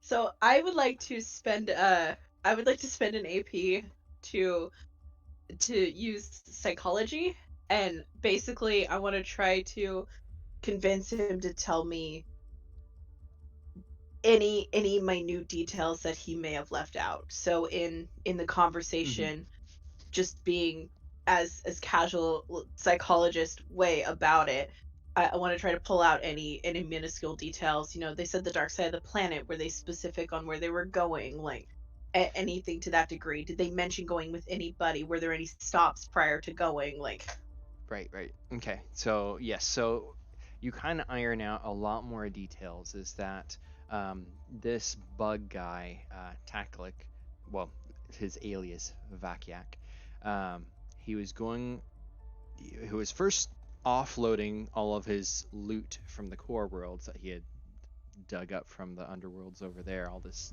drugs and illegal goods and stuff, sold it to the Lieutenant Allen for personal use or professional, whatever other under the table dealings he's doing with the rest of the syndicates that kind of rule the planet. Um, but for the bug guy, after he finished offloading that, he's taking the credits and he's basically buying all of his like he's going over to a rendezvous where he's meeting up with a bunch of the bug folk, or the other Wedweds, and the credits that he obtained, or the marks actually, would have been the illegal currency marks. He was going to use that to buy the other Wedweds, but he doesn't know why. It's like they're bug people. They don't even belong on this planet. But yeah, the the goods were good, so I don't care what he does after that. I haven't tailed him or anything. I just know it's to the dark side. He's going to the mine. all right, well, that is definitely good to know. Thank you. I don't blame you for making the purchase, because when you can get it, you get it. I understand. And I lean past him to look over at Simeon and I go, "Are you done?" I I call over my shoulder without looking over and says, "Hey, Mr. Officer man, anything that you're kind of embarrassed of, that you don't really want people to have seen, even something minor?" Well, I was arrested. That doesn't look too good on a my kind of position. That was years ago, though. Cool. I would have a dual purpose thing here. One, I would get into his information for two purposes. One, despite it being unofficial, despite it being under the table, it is a digital currency and it is going to have a digital trail. So I'm going to follow the exact trail of the currency that was spent. Okay. And I would also erase his arrest. Yes, you find out that it was for something like speeding or something really ridiculous that ended in actually like major infrastructure Right. damages, and so he was arrested for that for a while, and that was like years and years ago, and has basically capped him on where he is able to be promoted. So if you take care of that, he will be very happy. But then at the same time, if you are spending another AP for the This would be a technical skill of some sort. I know you have them all appropriate, so just deduct one. I do. Computer acumen, engineering, hacking, logic, And science. yep. So I'll take one off. you find out that the next expenditure of that mark, or those marks that were in the transaction, was over on the dark side of the planet in the mines, in the address where you saw. It basically correlates that next spot. That's the next one. Then there is one other transaction afterward, which is inside the mine, in inner zone. You find out where that is too. But it looks like he has not moved much since then. He's inside the mine. Okay. I take all the stuff out, put back the cameras the way they were, just get out of the chair and walk towards the door as if nothing had happened. See you later. He's standing off center. It's the only thing. So, according, if anybody watches, or go ahead. As Simeon walks by, I just checked. My race is like 7 feet tall. I was not expecting that, so I was like, "Whoa!" Simeon walks by, a big kitty. As Simeon walks by, I like ruffle his hair. I'm like, "You're such a good little brother. Proud of you." And then I kind of give like the 2-finger salute to Lieutenant Allen and just follow him out. Yeah. Oh, how's our arms deal going down? Yeah. Well, that's next. Yeah. The only thing that would, if someone came back to look at the camera, is just you opening the door and standing there, then him reaching over, turning it off, and then that turns back on, and you're still there, and he's just standing over here. That's the only difference. Downstairs in the hangar, which is only a couple hangars away, Melkorn, this guy is kind of waiting. Not necessarily impatiently, but waiting firmly outside the ship as you're kind of get back inside. And if you want to make the sale, then you're able to do so. Yeah. Tell them some cases of grenades for a nice little profit, and assuming he would still want to make a good profit off it. Yep, you were able to do so. So, just for your like items, the illegal equipment you'll deduct, and then we'll say you get like, it'd be a bunch of marks because we're multiplying it by not just one. I hold on to one. I mean, hold on to one with personal. Sure. So we'll keep it status quo, but you basically you add a bunch of marks. So your illegal currency just went up. You're doing good business. Do you have any like I don't have any spares. I sold off all my spares. Do you have awareness? You do, right? Yeah, it's part of the base. So okay. The base, all occupied people get that as well. So you are aware as he's leaving. You can see that the bounty hunter kind of like looks over at you at your ship, and you can see there's a moment of like, if we were all here, I could probably like get the ship too. I could take you. And then he like thinks about it, and it's like, it's not that great of a ship. And then he leaves. So you get a bunch of marks, and the bounty hunter leaves. Shortly thereafter, the rest of the party kind of comes down, rejoins you as you're basically like counting all the marks that you've made. Probably something like 300 marks or something. Kind of a lot. Wow. Well, so those guys that were following us were bounty hunters after a particular target, but now they believe we were just here for as looking to sell our ill-gotten goods. That's interesting. Wow. That's like a theme going on today. We may run into them. We may run into them again. Hopefully not. But got a good profit. You would throw bags, throw them their cut of the profit, and I thought about disabling it, but they found out. They were might have issues. Hmm. I have our next stop, but there's kind of some issues with it. The Woodwoods, as we know, are proximity-based hive minds, and I'm just hoping that the information that he has not spread. Kind of makes him into everyone, and while that's good for bounty, that's not exactly good for cleanup. Once we get close enough, we can maybe try to talk to other webs, and they should have a link to our target. Well, that would depend, and we'd also kind of put ourselves in a situation if we happen to give away that we're getting onto him. He'll find out. So where's the next destination? Heading to the dark side, straight to the mine. Got a location deep within. Seems to be a trail of our specific wed here, so we can head out for that. Alright.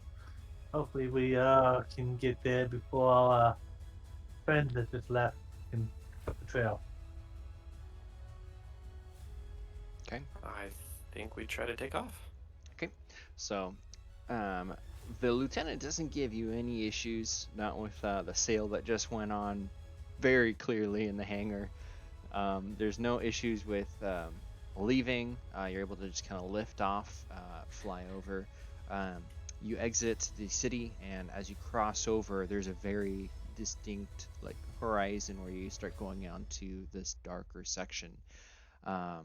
As you are flying down from up high, it's no issue, but as you start getting closer to the mine, and it's going to take some precision flying to get down into the area where the canyons are, because the mines have carved out huge sections going deeper and deeper into the planet. If I can approach unnoticed, keeping low to the ground or something like that, where we are off radar, he would try to. Oh, absolutely. So yeah, this is gonna be your pilot time to shine. So first off, flying in the darkness, especially if you're trying to go down low, this is going to be a multiple skill check because there's going to be several aspects to getting there. So first, let me go to the. This is a diceless system. How does that work exactly? So it's you have to use AP for each step of the check, basically. So the first one is going to be using you've got pilot. What's the skill for it? Not pilot, but it's vehicle operations. Vehicle operation. So the first AP is for you to actually get down close to the ground and be kind of avoiding like detection. Then there's the navigational portion of it. As you're flying down, you have to duck down into the canyons and try to like maneuver through the trenches and down in through the tunnels to get to the mine facility location. That's very technical. That will take a second AP to complete. And then there's landing in the actual landing pads, which are they move essentially because without getting into too much detail, the mine is a mobile town essentially, and so it kind of moves with the location of where the drills are. And with landing on that, that would require to be 3 AP total. However, I know you've got the ability. Does that reduce that at all? And then you can fire at a pilot. You can pilot a step and fire okay. in the same fire one component in the same turn. Okay. With the ace pilot. Okay, so that was a different thing for the. I know there's one that does for extended skill checks. But yeah, if you would like to deduct your 3 AP for the skill to be able to get all through that, I'd be probably much more better narrated, but you get through it. And then just for your token, because you've been tracking it on paper, how many AP are you down to now? 15. I can go my token and. Okay, yeah, perfect. So what Pixie and Simeon would experience is just kind of at first a lot of smooth flying, and then all of a sudden kind of gets a little bit jerkier as you are maneuvering through these trenches and tunnels. Everything's black on the outside, but I can imagine your spaceship has like lights at least, so it's a very dynamic, like flying through these tunnels with like bored rock and stuff and shifting and shadows changing. And then you all of a sudden kind of lurch to a stop, almost like have to reverse back as you see where the landing pad is, and you land down. There is no welcome squad or committee as you touch down. There's no lights on either. Everything's completely just black. You're almost on this interior of the planet, is what it feels like as you land in the mine. Can I spend so I'd like to do medicine, and Okay. I'd like to do it on all three of us. So Okay. with my doctor's skill, instead of it going up by 5, it actually goes up by 6. So I can return 6 AP to people. Okay. And then do you know if you can split that between people? I That's think why I you. wanted to spend a total of 3. I wanted to do it on all 3 of us. Okay. I I think if I'm reading the skill right. I know you can do that. I don't know if you can split them up though. I think you can, but I'm Isn't not sure. isn't it also How like often can once per you do it? scene or something like that? Where's Let me just search it on the PDF real quick. Medicine, you can help those in physical need see restoring points. Any other, Mm-hmm. any one other Helpful. character for medicine. So yeah, it would have to be 3, but you're able to basically bring everybody back to full. Yeah, you spend 10 minutes quietly meditation, sleep, medicine. Anyone with the medicine skill can spend 1 AP to restore 5 AP to themselves or any other creature. Each creature can only receive this once per 24 hours. It takes 5 minutes to perform. This does not require a med pack to perform. And I think the Yes, med packs are those are they're items. yes, They and I just have heal one, one. but it's once per Well, day on the character. because you're on the flight, you can actually do just a heal check to basically boost Malcorn back up, and then you and Simeon can just hang out on the ship and meditate for the 10 minutes and regain 3. That would bring you all back to full. Okay, yeah. So I'll use my medicine um on Malcorn to get him back up to full, and then um that would put I'll just be playing video Si- games. Simeon and I just chilling. So What kind of video game? Skill based. Is I'm definitely Pong. Angry Birds. I am actually also very curious what kind of medicine you apply to Malcorn, or if that's just like a back, like a neck rub, but he's squishy, or like what are you doing to It's heal him? acupuncture. I grab a tentacle that's not working and I just start putting needles in it, and then I put it back and like let it sit down, and then I wait for another one to stop moving and I grab it and I put it in, and then I put it back. And then I go back and I pull them all out the same way. I wait until he stops moving, just snatch and then pull out. Like cat like reflexes, just snatch, grab, yank, and Yep. throw. So Malcorn is feeling very, very replenished by this. It's your chakras are all opened up. Simeon just chilling in the back. Occasionally the ship lurches, but no big deal. You are absolutely acing your Luckily, game. I'm not afraid of needles. And yeah, but as you land, again, it's pretty much pitch black outside. Your ship kind of has its lights on, so that's the only illuminating. Um, you can see this industrial archway with gates and stuff which are closed currently. Um, but everything seems to be silent and dead. No activity. I reach up and I tap my collar twice, and my illumination torch goes off. And I have a collar around my neck. That's my light. Fantastic. So I'm pretty sure my illumination torch is just the flashlight on my computer pad. absolutely awesome. I took all of the tech options. How about Melkorn? Do you have any lights you want to bring? Yeah, he would have a little torch. Okay.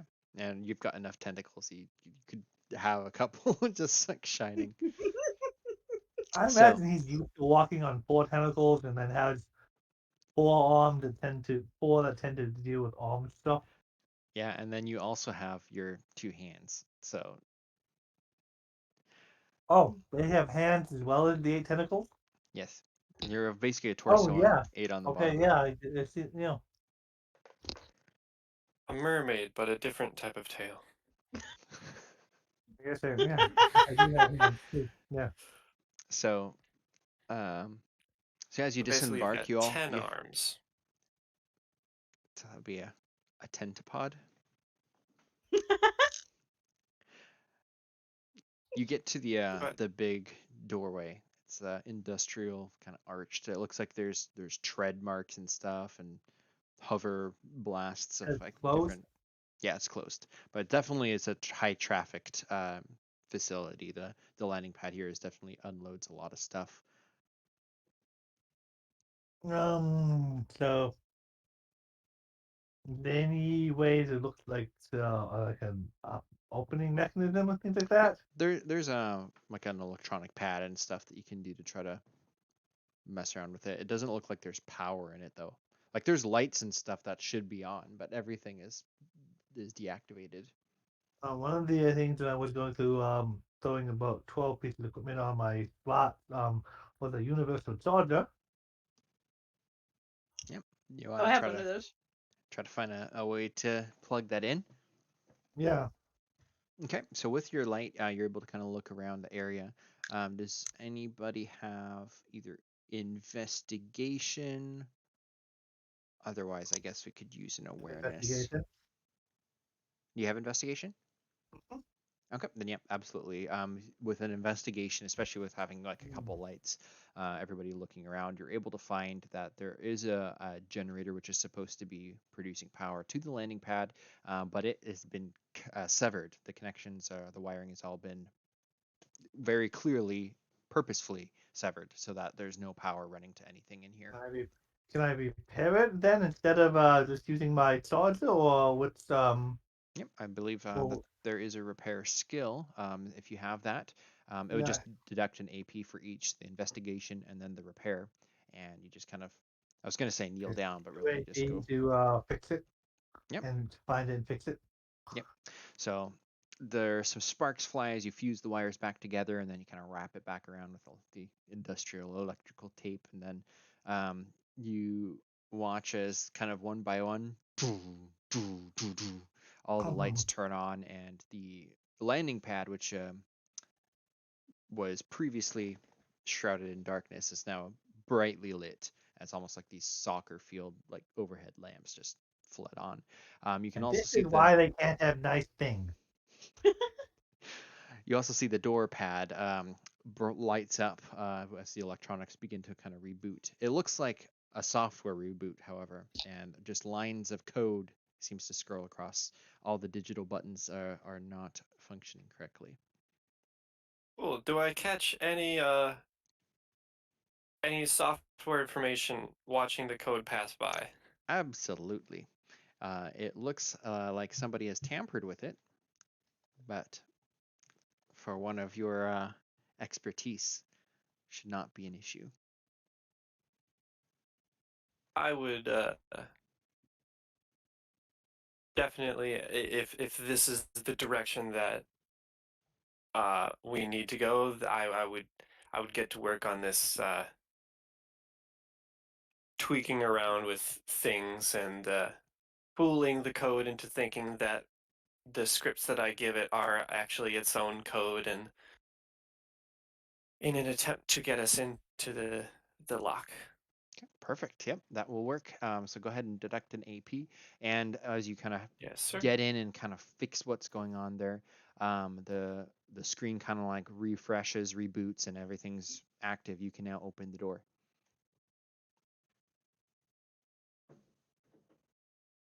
All right. Well, originally thinking I Uh, was trying to squeeze. I thought like it was locked, and I was gonna try to squeeze through the door and find it, open it from the other side, but I didn't realize it was broken.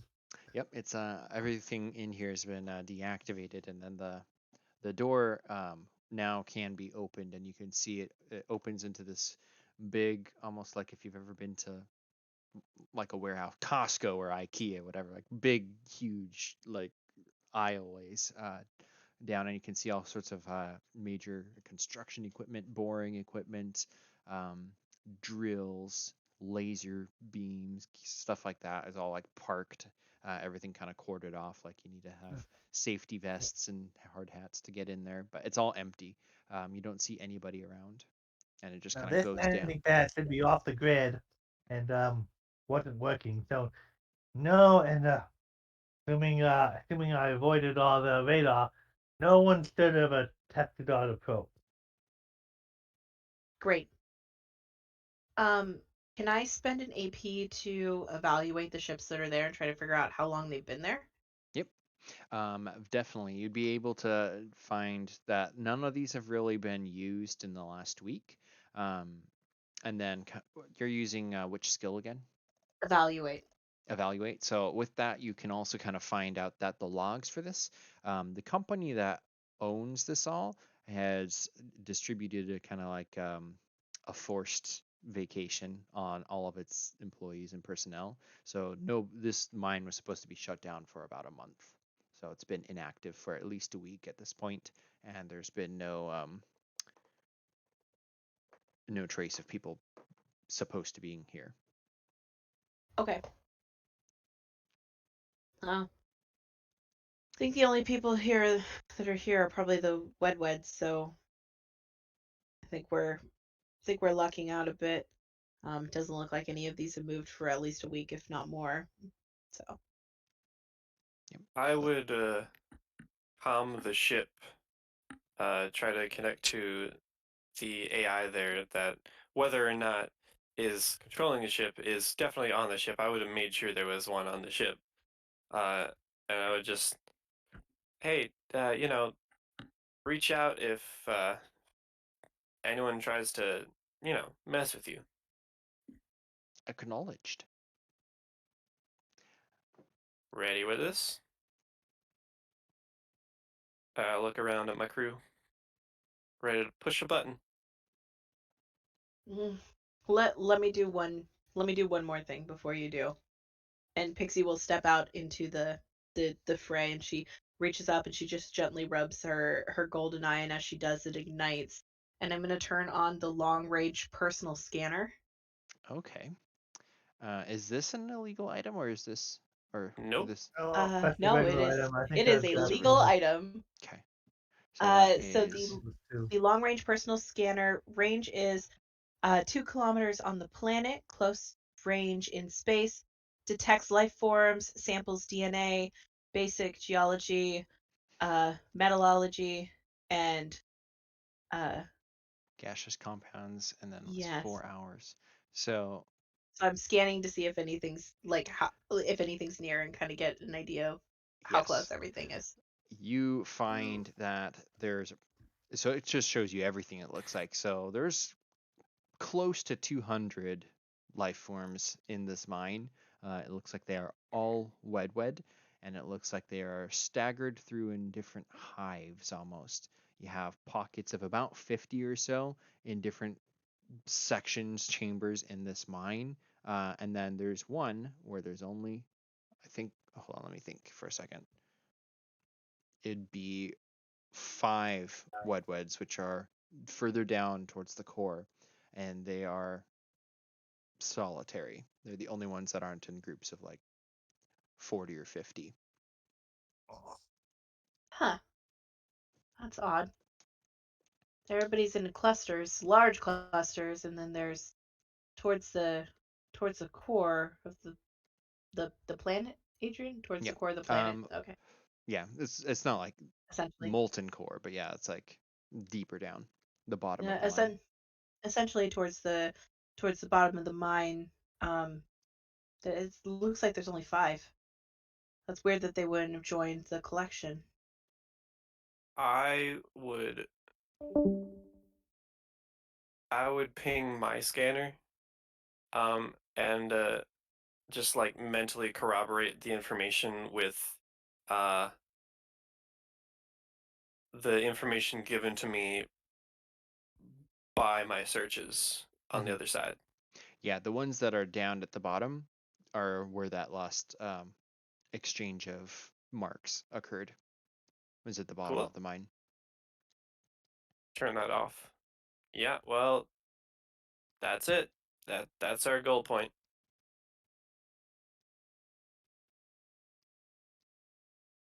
All right, so we need to get down there. We need Doesn't to look like there's avoid. another way. Yeah. You think turning everything on would be a good idea? Or no?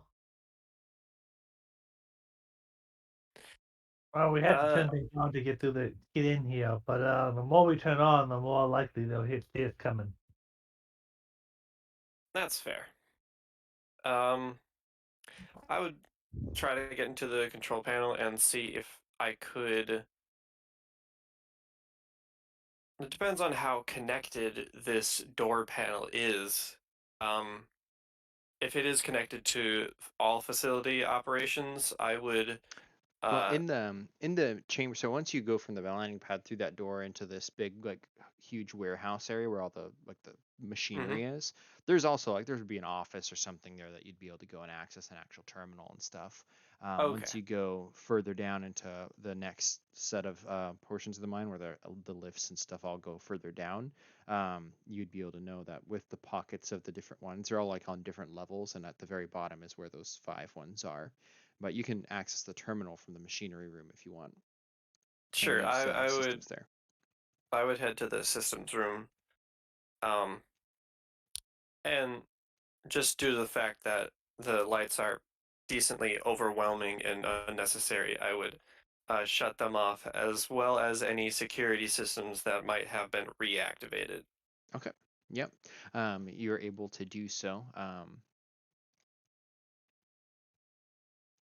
I have a strange question just because I have this skill and I'm curious on if it would work for this. Could I spend an AP to learn about the culture of to see what I know about the culture of webs during my time at the academy and see if having the Yes. lights on wouldn't actually be a deterrent, but actually in our benefit? Yes. So what skill is that one? I'm looking at equipment. That's why. Um, culture. So since Okay. they're not bugs, they're an actual culture and Hmm. race. So I'm curious on if culture would pertain to that.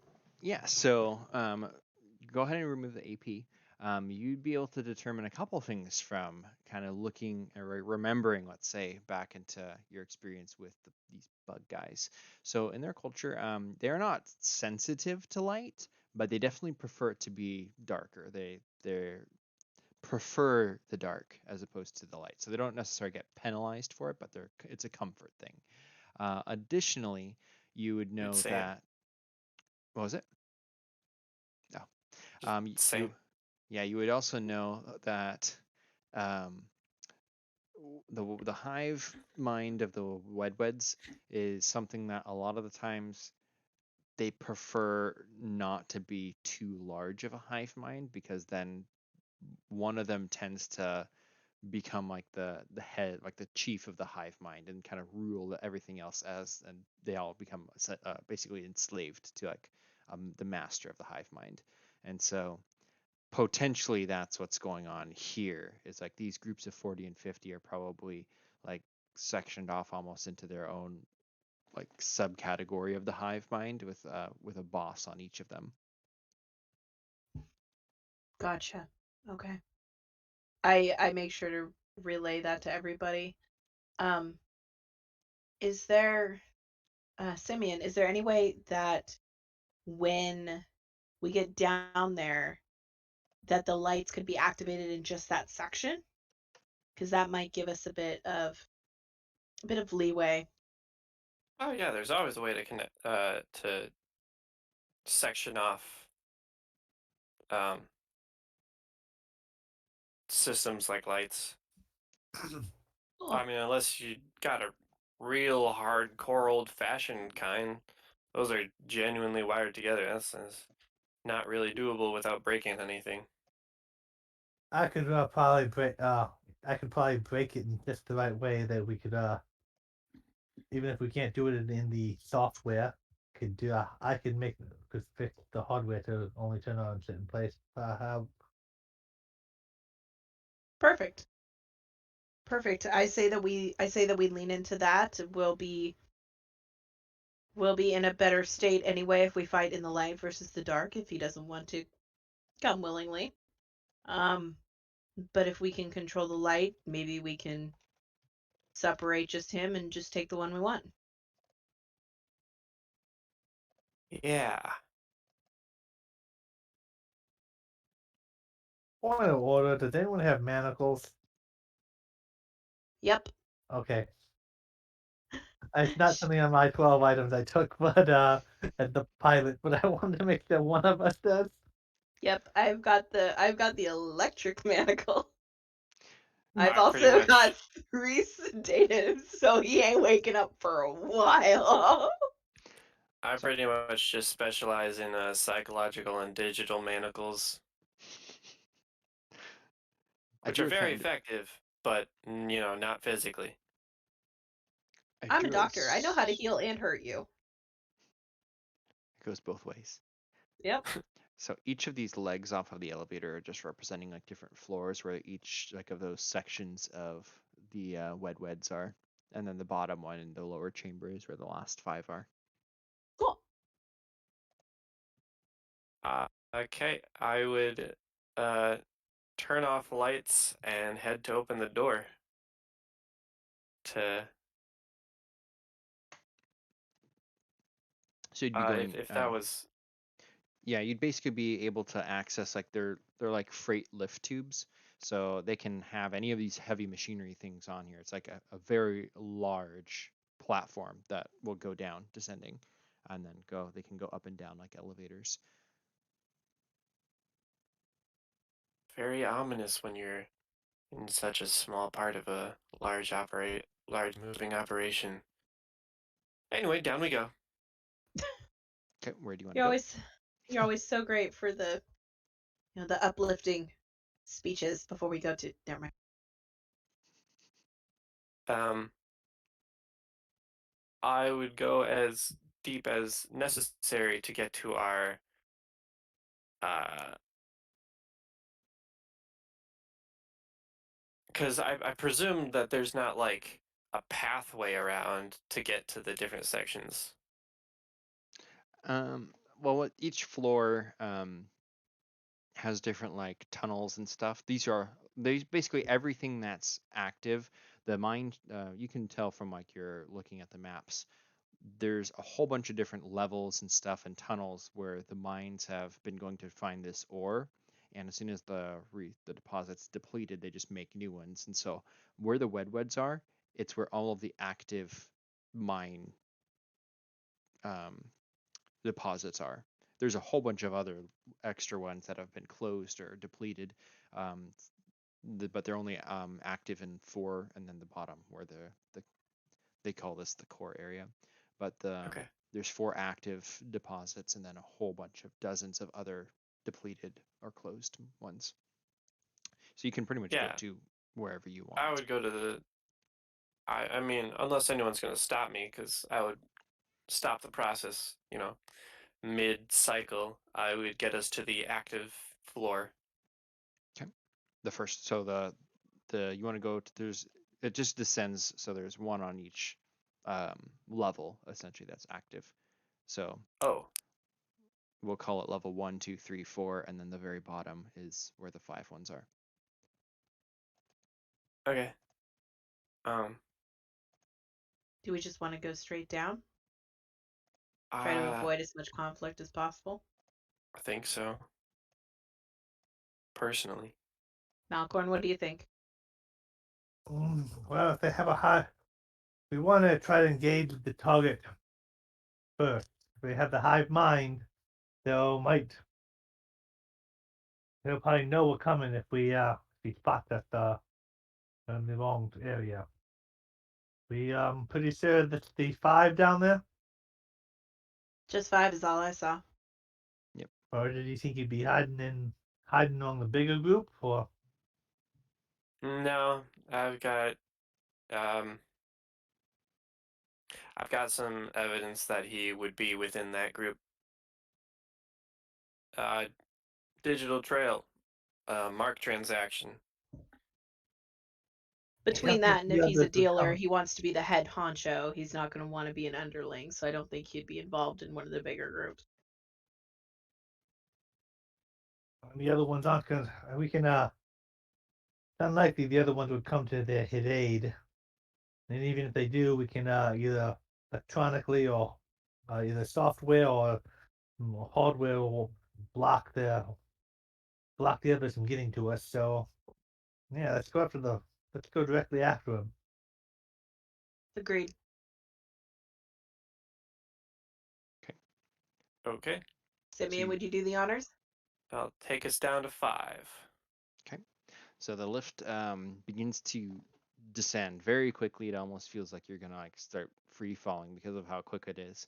But you see kind of the emergency lightings of the levels just pass by, and that's the only lights that are down here since you turned everything else off. So you just see floor 1, 2, 3, 4, 5, 6, 7, and you just keep rushing down past all of these until you get into the triple digits.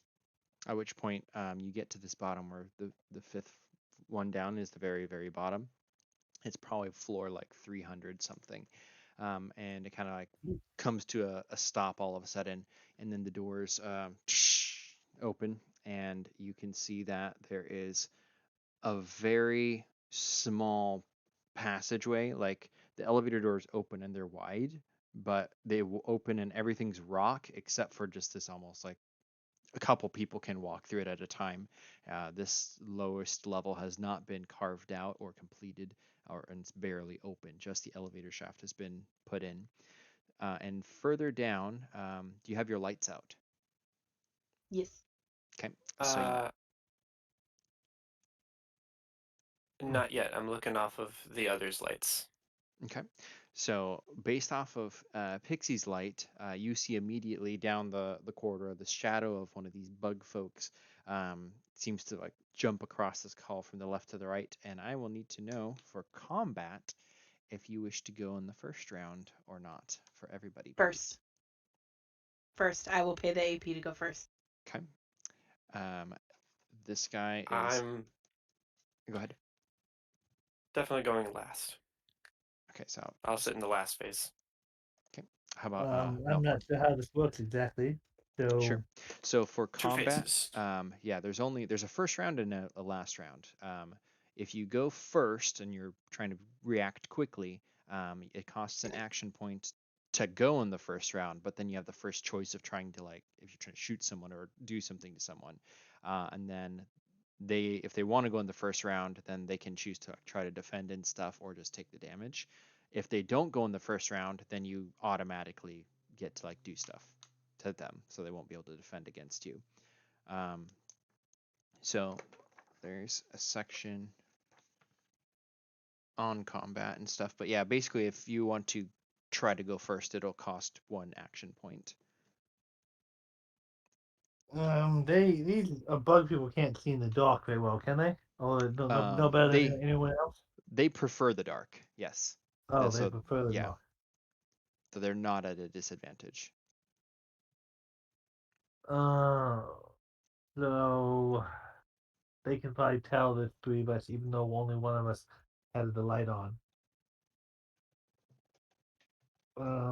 I guess I will spend an action point to go first. Go in Okay. the first round. Okay, perfect. So this bug guy is on guard, but he is surprised by this. So he does not go in the first round. So Pixie, what are you doing? You have Great. an action that you can do. Awesome. I'm going to dash up to him, and I want to hit him with my martial weapon, which I have cleverly referred to as my kitty claws. So as I run out, I just like snap my hand and my claws come out, and I just swipe at him real good. Okay. And my martial claws are 3 AP. Okay. So yeah, you slash him. He does not defend. So that is a solid strike on him, and you can see that he's holding like not a shank, but it's kind of like a bladed stick, like a handheld spear, like a javelin or something. Or a dart would Awesome. be more like a sword, but it's a stabby spear. And then right next is Malcorn. So I guess we'll get a pistol in each hand, and that does do we know? Can I tell if this is our guy we're supposed to be capturing, and or if he's just one of the five? It, if you want to specifically try to identify him, I think I would have to make you use an awareness skill point. They all look like bugs, so it's hard to see just from the split second. Shooting him shouldn't kill him outright, and if he gets too badly hit, we have a doctor in the building.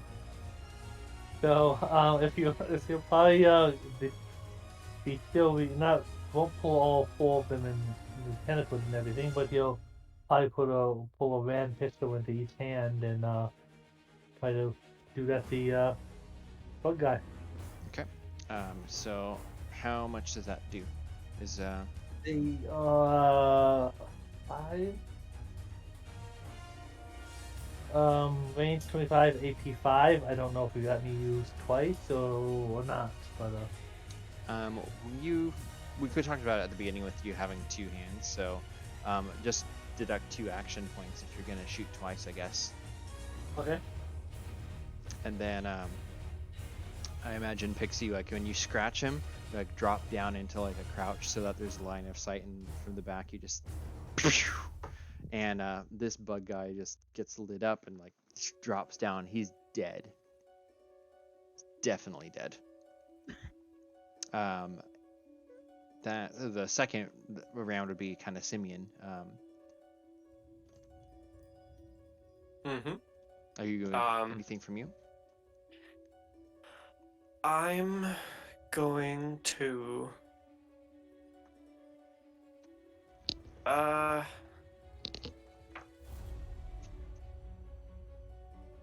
I'm going to turn on my light and on the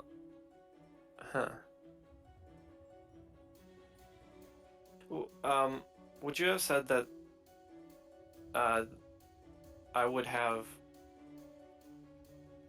given my device the capability to turn on or off the lights, or would that still have to be a hard No, it would be free hardware action. thing? Okay. You can just do it, I'd say. Cool. I'm actually gonna save that for when we get a little closer. So I'll turn on my pad light and I will just move freely down the hall. Okay. Yeah, so you progress up to, you can see this dead guy on the ground, shot twice and clawed. The hallway extends further, and you can see it's still this kind of narrow opening, but at the end there is a chamber that's been widened out. So it was almost like carved out with hand tools up to a point where they found the deposit, and then they opened up a room down there, and they haven't yet fully like made this mine shaft. But Right. up ahead you can see that that there's some kind of almost like silver lining in the rock around you, and the chamber up ahead is probably just like another move to get up there. However, there's not really any cover in this hallway. So Yeah. Does it look like there are any lights or even wires to set those up within the hallway or even back on the lift? there's definitely conduit and stuff kind of bolted into the ceiling here. Like Okay, it's good. been probably a temporary solution until they widen the walkway. But yeah, there's probably Yeah. lights up in there. But it's Okay, off, that's good. obviously. So that would bring us to another round. So technically that was the second phase. So back to the top of the round. Who would like to act in a first initiative? Not me. I'll go last. Okay. Anybody else want to act in the first? We don't necessarily see an enemy, so no, I don't think I need to. Okay. So 2 Wedweds from the back room kind of lean out all of a sudden. They are holding rifles and they shoot down the walkway or down the corridor. So the first okay.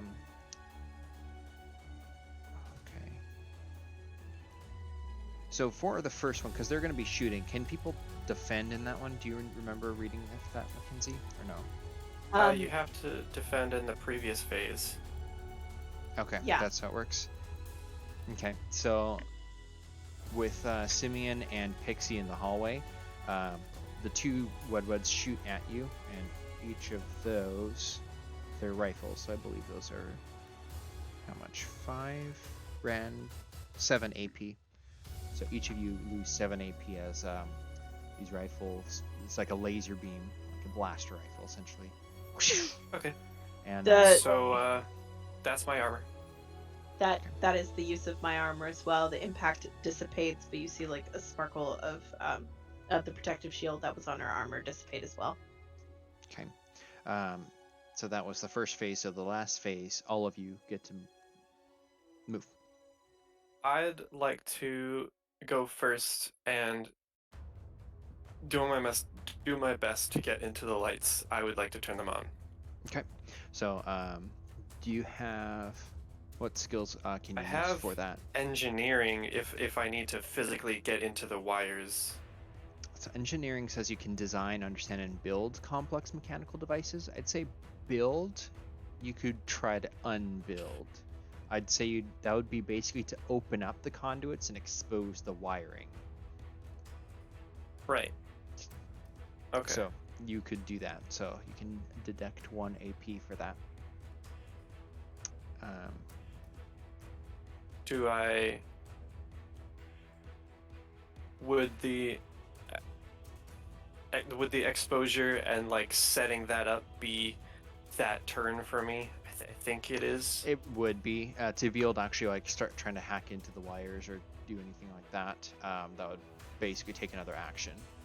I have professional. Can I reduce that? Tell me professional again. Is this a string of skills? This would be. So the string of skills. It reduces the AP by 1, I think.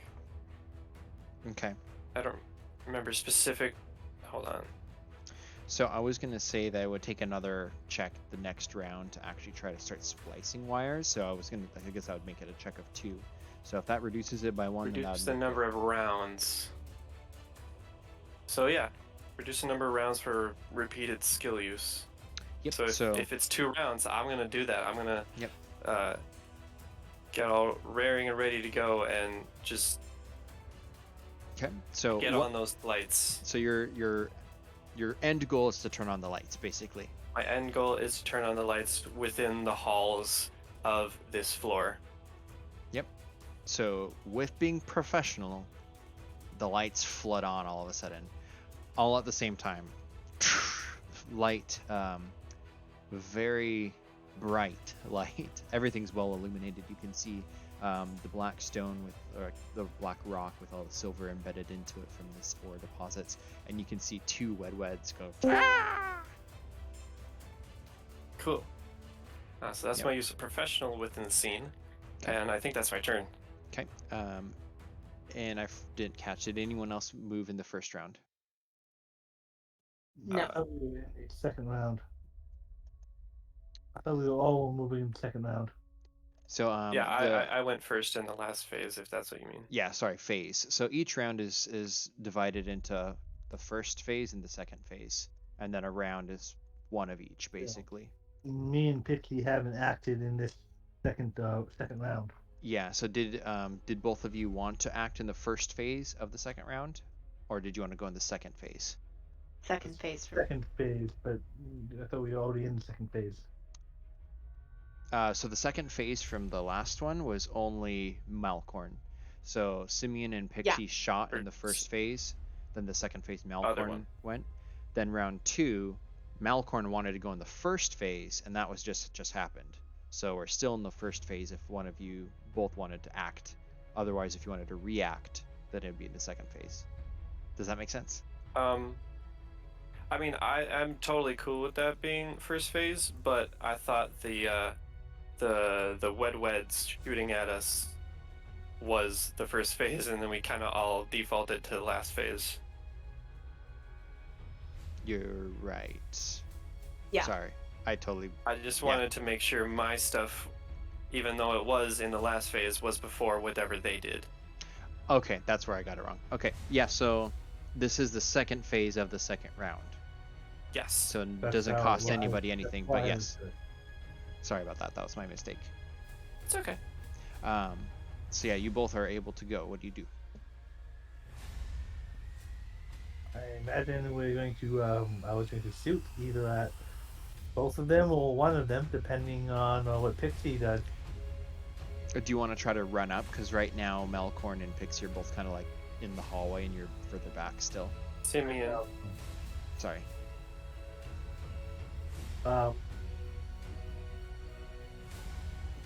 I guess I would move up. I'm pretty short compared to them, so I would move up next to them, not ahead of them.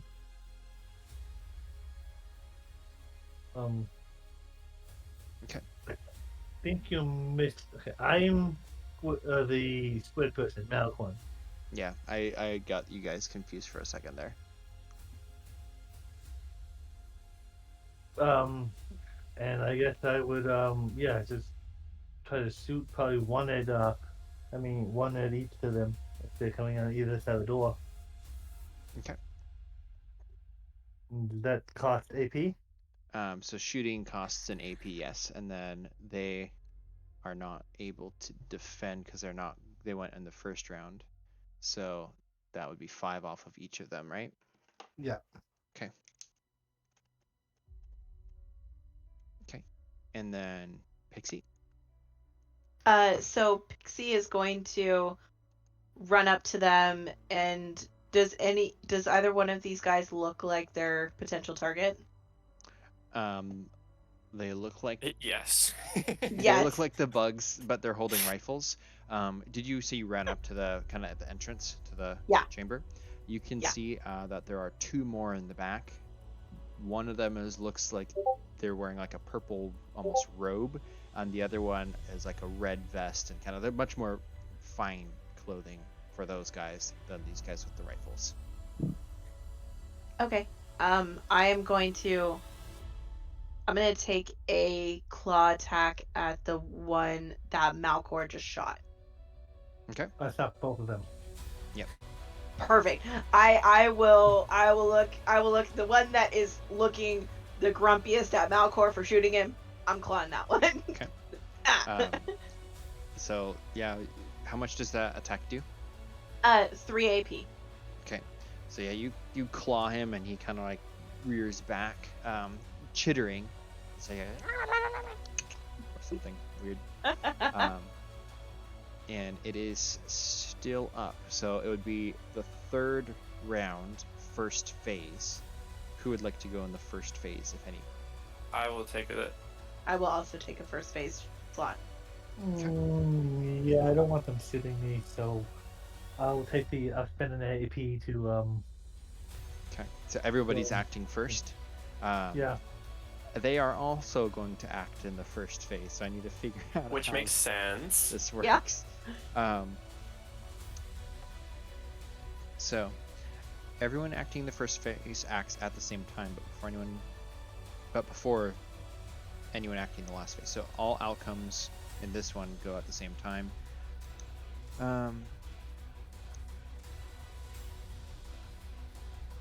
am I missing? So I think everything just goes at the same time. Actions resolve simultaneously. All damage dealt in this phase is calculated at the end of this phase. Okay. So the one of them. So you're all shooting, or let's just go over kind of what people are doing. Pixie, I imagine you're clawing, right? The same guy that was right up close. Yep, gonna just jump on him and just dig my nails into his face and just slash at it. Okay. He's in the process of trying to like butt you with his rifle, so he's trying to melee you back. And then Malkorn, what are you doing? Um, I think he is going to well bring it into full scale battle right now. Uh, so uh, he's definitely gonna shoot the other one that he's not flying. But Okay. I mean, would it be possible for him to we'll pull out the other two and have all four weapons up and pointing that direction? I'm gonna say Oh my yes. god, that's gonna be costly for you, Why? bro. Why If not? I don't think I'm gonna fire all four this time, but I mean, if that's even possible, I don't know. You, But at least yeah, because you at have least four 8. pointing at the enemy. Yes, I'm gonna say yes. You can do that. But you're shooting once at the guy. Yeah, everyone wanted it, but having four guns Mm-hmm. pointed down the hallway. Okay. What about Simeon? What are you doing?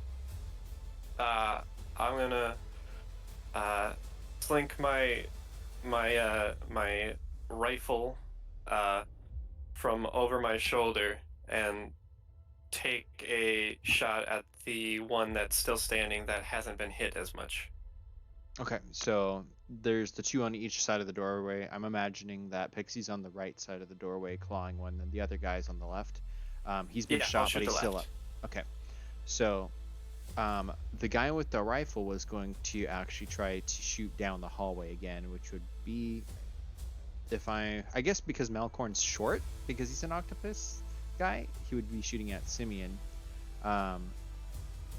But if they all react at the same time, then Pixie, you get clubbed for 3 damage. I believe it's 3 for damage. Punching kicking is 2. Sorry. Is that martial artist? Is 2?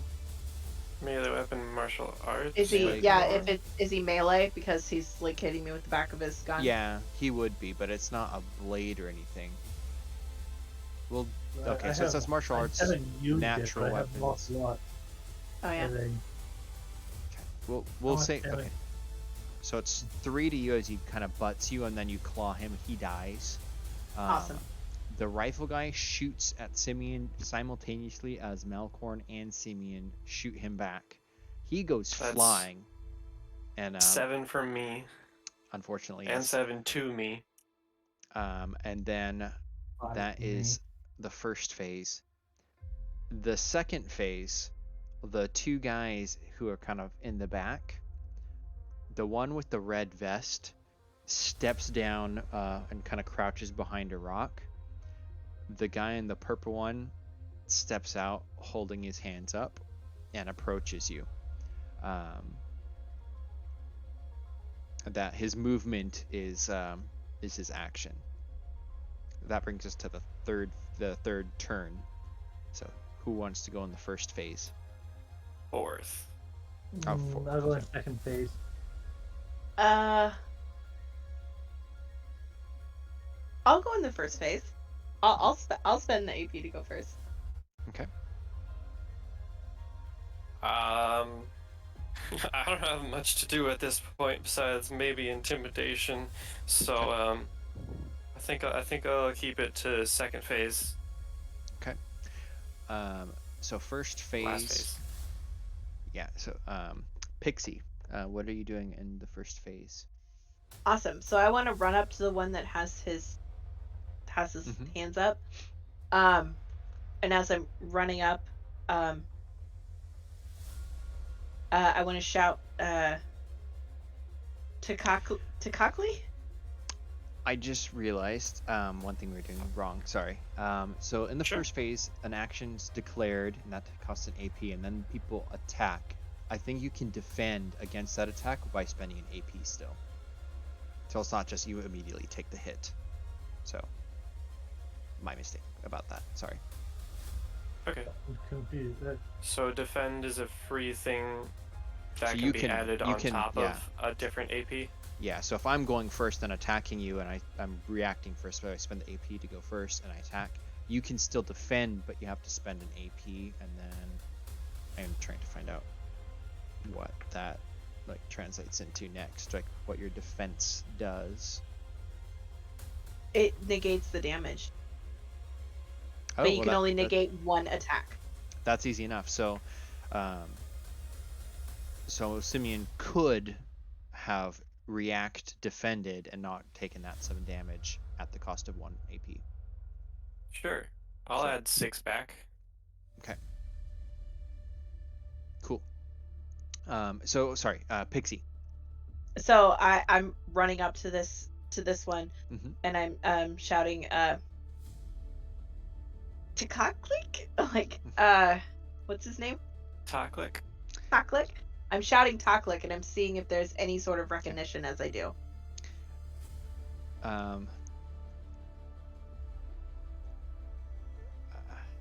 They both react. Do you want to roll? Oh, do you want to spend an awareness to see anything additional? No. So I have a Okay. question. If that's a free action, then I want to spend an AP to do this. The sedative that I have, it says renders a creature unconscious for 24 hours if ingested. Would you consider a sedative? Because when I think of it from a doctor perspective, I consider it a syringe. Yeah, that's what I thought it was too. So, okay. Yeah, that's when fine. it says ingested, I'm like, is it like a powder? Like, I mean, that's I guess probably like an aspirin or something idea. But I was imagining it's a sedative that you're putting a Like target an to injection. sleep. Yeah. So what I would like to do is I would like to spend an AP to essentially grapple him with a strength, because next round my intention is to eject him with the sedative. Okay. Okay, so I want to spend an AP to grapple him. I think if he spends an AP to defend, can I spend an additional AP to actually succeed on the grapple? I'm not sure. He's not going to defend, so Okay. it would not be needed. But you can deduct 1 for the strength, and you kind of like bring him to the ground. In doing so, you can see with his robe kind of falling open, he is wearing an explosive vest. Great. That's the first round. That'd be the second phase of the round. So Malcorn and Simeon, what are you doing? Do I know enough about Tubal that's disarming the explosives? You can try. Let's see what you're. I'll just do research. I would say if you were to do. I would say I'd let you use repair on it, honestly. I don't think there's a demolition skill, so if you're wanting to try to like disarm it, I would say repair is fine. Yeah, he will run up and try to disarm that try to disarm the bomb, but as he's doing that, he probably puts the 2 in his like actual hand back in the holster, but the 2 tentacles still have guns pointed at the other one. Fire, but just like he's not looking at him, but just like kind of points in the direction. It's like, don't move. Okay. And then his main focus is trying to deactivate the bomb. Okay. What? And then for Malcorn, what are you doing? Simeon. Like I keep reading it because it's on the left side of my screen. I'm sorry, because you're on my left in Discord, and then okay. Sorry. Simeon. I would walk up and first of all activate my universal translator, which I presume is not going to be too heavy action wise. Yeah, I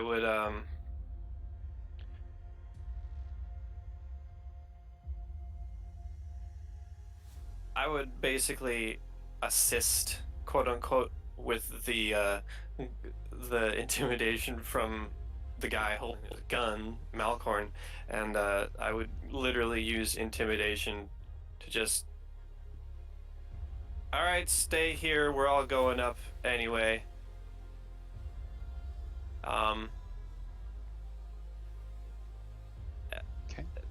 just threaten him. Keep both of them here, whether physically or socially. Okay.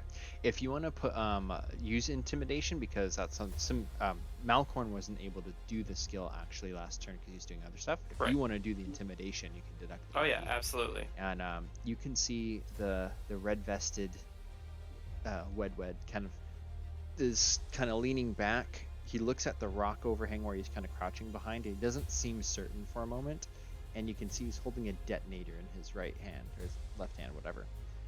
But as you're pointing a gun at him, he responds with a bunch of like clicks, which your translator says will tell you. If I click this, we all go up. Let me tell you, I am very skilled in the ways of math and physics, and I know how to shoot your arm in order to make the button fall facing up. And that's it. That's for me. Okay. That would be the second phase, because his thing was to maybe blow it up, but maybe not, depending on what's going on. So, we might be out of initiative, but would anybody have anything immediate they want to do? Otherwise, we shall. Well, do I spend an AP or can I mean For disarming? Yeah, do I disarm? as you're running up to it, you are beginning to like dismantle the wires. You basically take out the trigger mechanism. It is disconnected and rendered safe. I will spend an AP so that way the guy doesn't get a chance, but I'm sticking my syringe in his jugular Right. and I'm pushing the button and I'm sedating him. Okay, so purple guy is sedated. He's down. Cool. And at this point, because the other guy, the red vest, he's intimidated and he doesn't want to die. And if he pulls the trigger on the remote, it's gonna blow up. And it says it's 15 meters, which is easy the whole chamber. So he does not do anything. Pixie, you kind of like look up. The bug guy at your going down here. He's down. Good. I get to my feet and I dust myself off and I stick my syringe in my bag and then I pull out another one and I hold it up and I say, you wanna come quietly or you wanna come silently? Your choice. I don't have intimidation. Yeah. I'm just saying that. No, he'll stand up, kind of like he'll toss the. Sorry, go ahead. I don't think I have intimidation, but I mean, I can point my 4 guns at him to help with Samuel's intimidation. Yeah. Or Simeon. Yeah. At this point, he stands up, looks defeated and scared, and he tosses to Simeon the detonator. And then he just holds his bug hands up in the air. I'm really tempted. I'm really tempted after he ripped out everything in there to just press a button. You want to? As much as this seems like a crude solution for them, there are intricate devices and there can be back-end access. So, no, I'd rather try to I'm not doing anything. I'm just holding it. Okay. Thank you. I will walk up to the guy and put the syringe away and then pull out the manacles. This one comes quietly. Good call. Click. Okay. I will take the chain to Malicorn and say, "Here, you lead him. I'll take the knocked out one." I'll take it and hold it in one hand, flashlight in a tentacle, and gun in the other hand. So, once we get back to the makeshift switch that I had, I would turn the lights back off and switch on my my torch. Okay. Because I am a benevolent hunter. And as you get back to the elevator, You hit the switch to go back to the top machinery room, I presume, the hangar bay. Yeah. Yep. As you the lift starts to like rise very quickly again, kind of going up these 300 floors. You notice that the bug guy is twitching a little bit. Like he's not resisting, but you can see him kind of looking around nervously. He looks at the purple robed guy with the bomb suit, and then he's looking at you all individually, like he's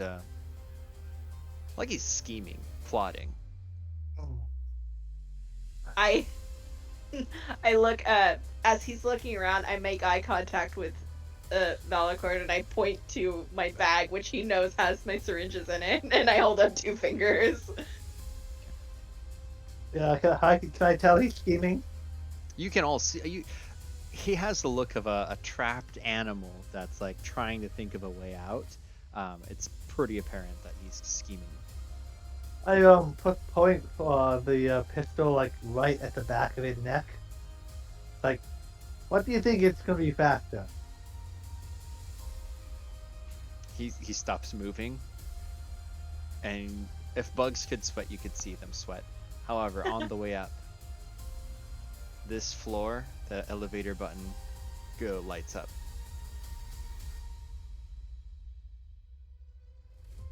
Simeon? Then this one lights I up. see it.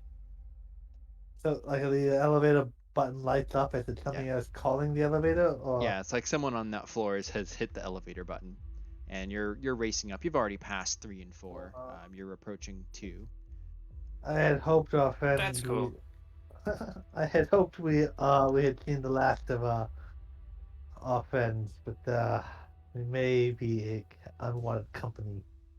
99 to this bugger. I reach into my bag and I pull out another syringe, and right underneath where the gun is pointed, I stick the syringe in and I ignite him with it, knocking him out. He's out. Okay. The elevator. I head over to the panel and I just call back. See, simple things like these function on a queue. Go to the first requested item, and then after that, all I gotta do is flush out the queue. And I would like to hack into the control where the data is stored and pop the entire queue. Yep. Go ahead and remove your AP, and you erase all the requests. Make sure it's going up to the top first. Mm-hmm. You pass the 300 level, the 200 level, the 100 level, and then arrive at the top. This big. I think you turned the lights off when you went down, so it's dark I again. did. And it's this kind of eerie, huge juggernaut style cat machines, all parked in rows down this warehouse, and then the doorway with the black manta parked outside, ready to go. I pick up the one that's now unconscious, that's still in the manacles, and think better safe than sorry, we'll leave it on him. Now I've got 2 bug people on my giant shoulders, and I'm just following behind the group, carrying them. Okay. Yeah, and I'd say carrying 2 people as just quickly as strength. I can and starting 2 flights. Okay. The elevator gets recalled behind you as you're starting to move towards the spaceship. The AI has already prepped everything ready. The landing pad or the ramp opens up, and you begin to pour into the ship. You got your 2 bugs guys, toss them on the ground. What do you do next? I imagine, if it matters, I imagine we are in a Peregrine class light escort. Okay. I haven't really looked at the ships enough. I finally Sure. scrolled down to the bottom of the PDF with it. The Peregrine. Probably Oh, painted there we black. go. Oh, that's cool. Yeah, it looks almost like an osprey or something. Yeah. So you board up, and as the ship begins to lift off, you can see kind of the elevator ding, and there's 50 more of these wedweds come like charging out from the hangar bay, from the thing, but they still have to cross the entire warehouse, and they're just like flooding over as fast as they can, and the ship launches out. Malcorn, if you still have at least one AP is required to get out of like the black tunnels, unless you turn the lights on before you leave. That would be, I guess, be a Simeon question. If we were willing to take the time, I would absolutely turn on every light in the facility. Yeah. That'll just leave the show. cinematically change it. So instead of like you lifting off, you like hacking the computer terminal, and then they all start rushing out of the elevator, and you like jump I onto the lift ship. off. I can fire a weapon and pilot at the same time. So the bottom man turret, I assume there's like a top and a bottom or left and right, whatever. Yeah. But one of the ran turrets starts pelting the front line of them. All of these bug people, the Wedwoods, just go exploding into like just shrapnel and explosions. Just everybody goes flying, and then you arc around through this passageway. You can now see that these tunnels is like core to rock, as there's lights all over it and stuff, and you're flying and navigating through it until you blast back out onto the surface. You're still on the dark side of the planet, so everything's like dimly lit, but on the horizon you can see the light and the sunrise almost.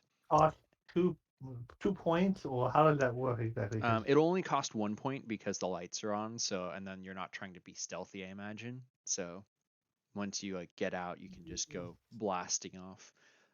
So it'll only take 1 action point, and the black manta goes sailing up into the sky. You don't even have to go back over to the main city if you don't want to.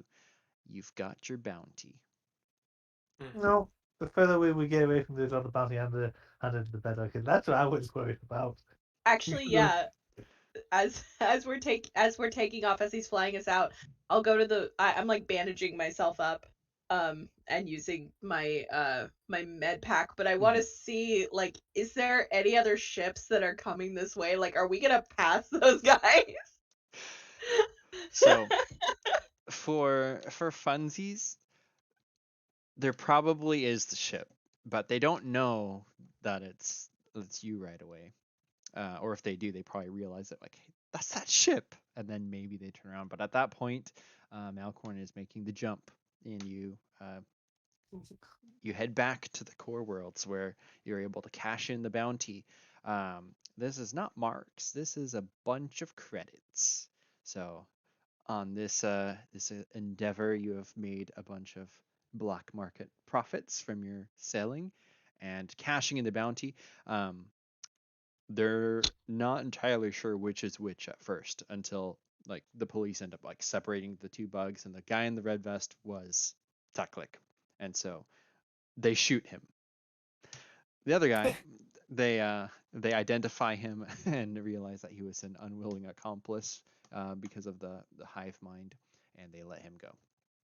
But the criminal Teklik was apprehended and dealt with thanks to this ragtag team of bounty hunters. So give it a hand for Malcorn, Simeon, and Pixie. You guys did it. Yay! We did it! Find a crew, find a job, keep flying. You know a little what? bit I'm of good, a little surprised bit with. bad. We used a variety of skills, but we all used our like special ability. Every one of us. That was I think. pretty cool. I think I know the both of you did. Mackenzie, did you use your ability? I don't remember what you chose. Did you have like a doctor Yeah, I ability did. that? I used it when Malcorn was flying. Right. And you But we were on our way there, and I gave him acupuncture. That's awesome. Alrighty. Well, you'd all get what is it? Renown? What's the level up equivalent? Reputation. You guys rank up with reputation, and then you can end up spending those to buy new skills or something like that. But I mean, this is a one shot, so Yeah. bounty hunter. That was fun. Yeah, I think it's a fun thing. I think I need to like probably reread the rules, play it maybe again. But I had fun with it. I thought you guys were awesome. So thank you for playing. Yes, that was a lot of fun. Thank you for inviting us. Yes. Well, everyone have a good night. I'll end the recording, and we'll see you all in the next one. Bye, YouTube.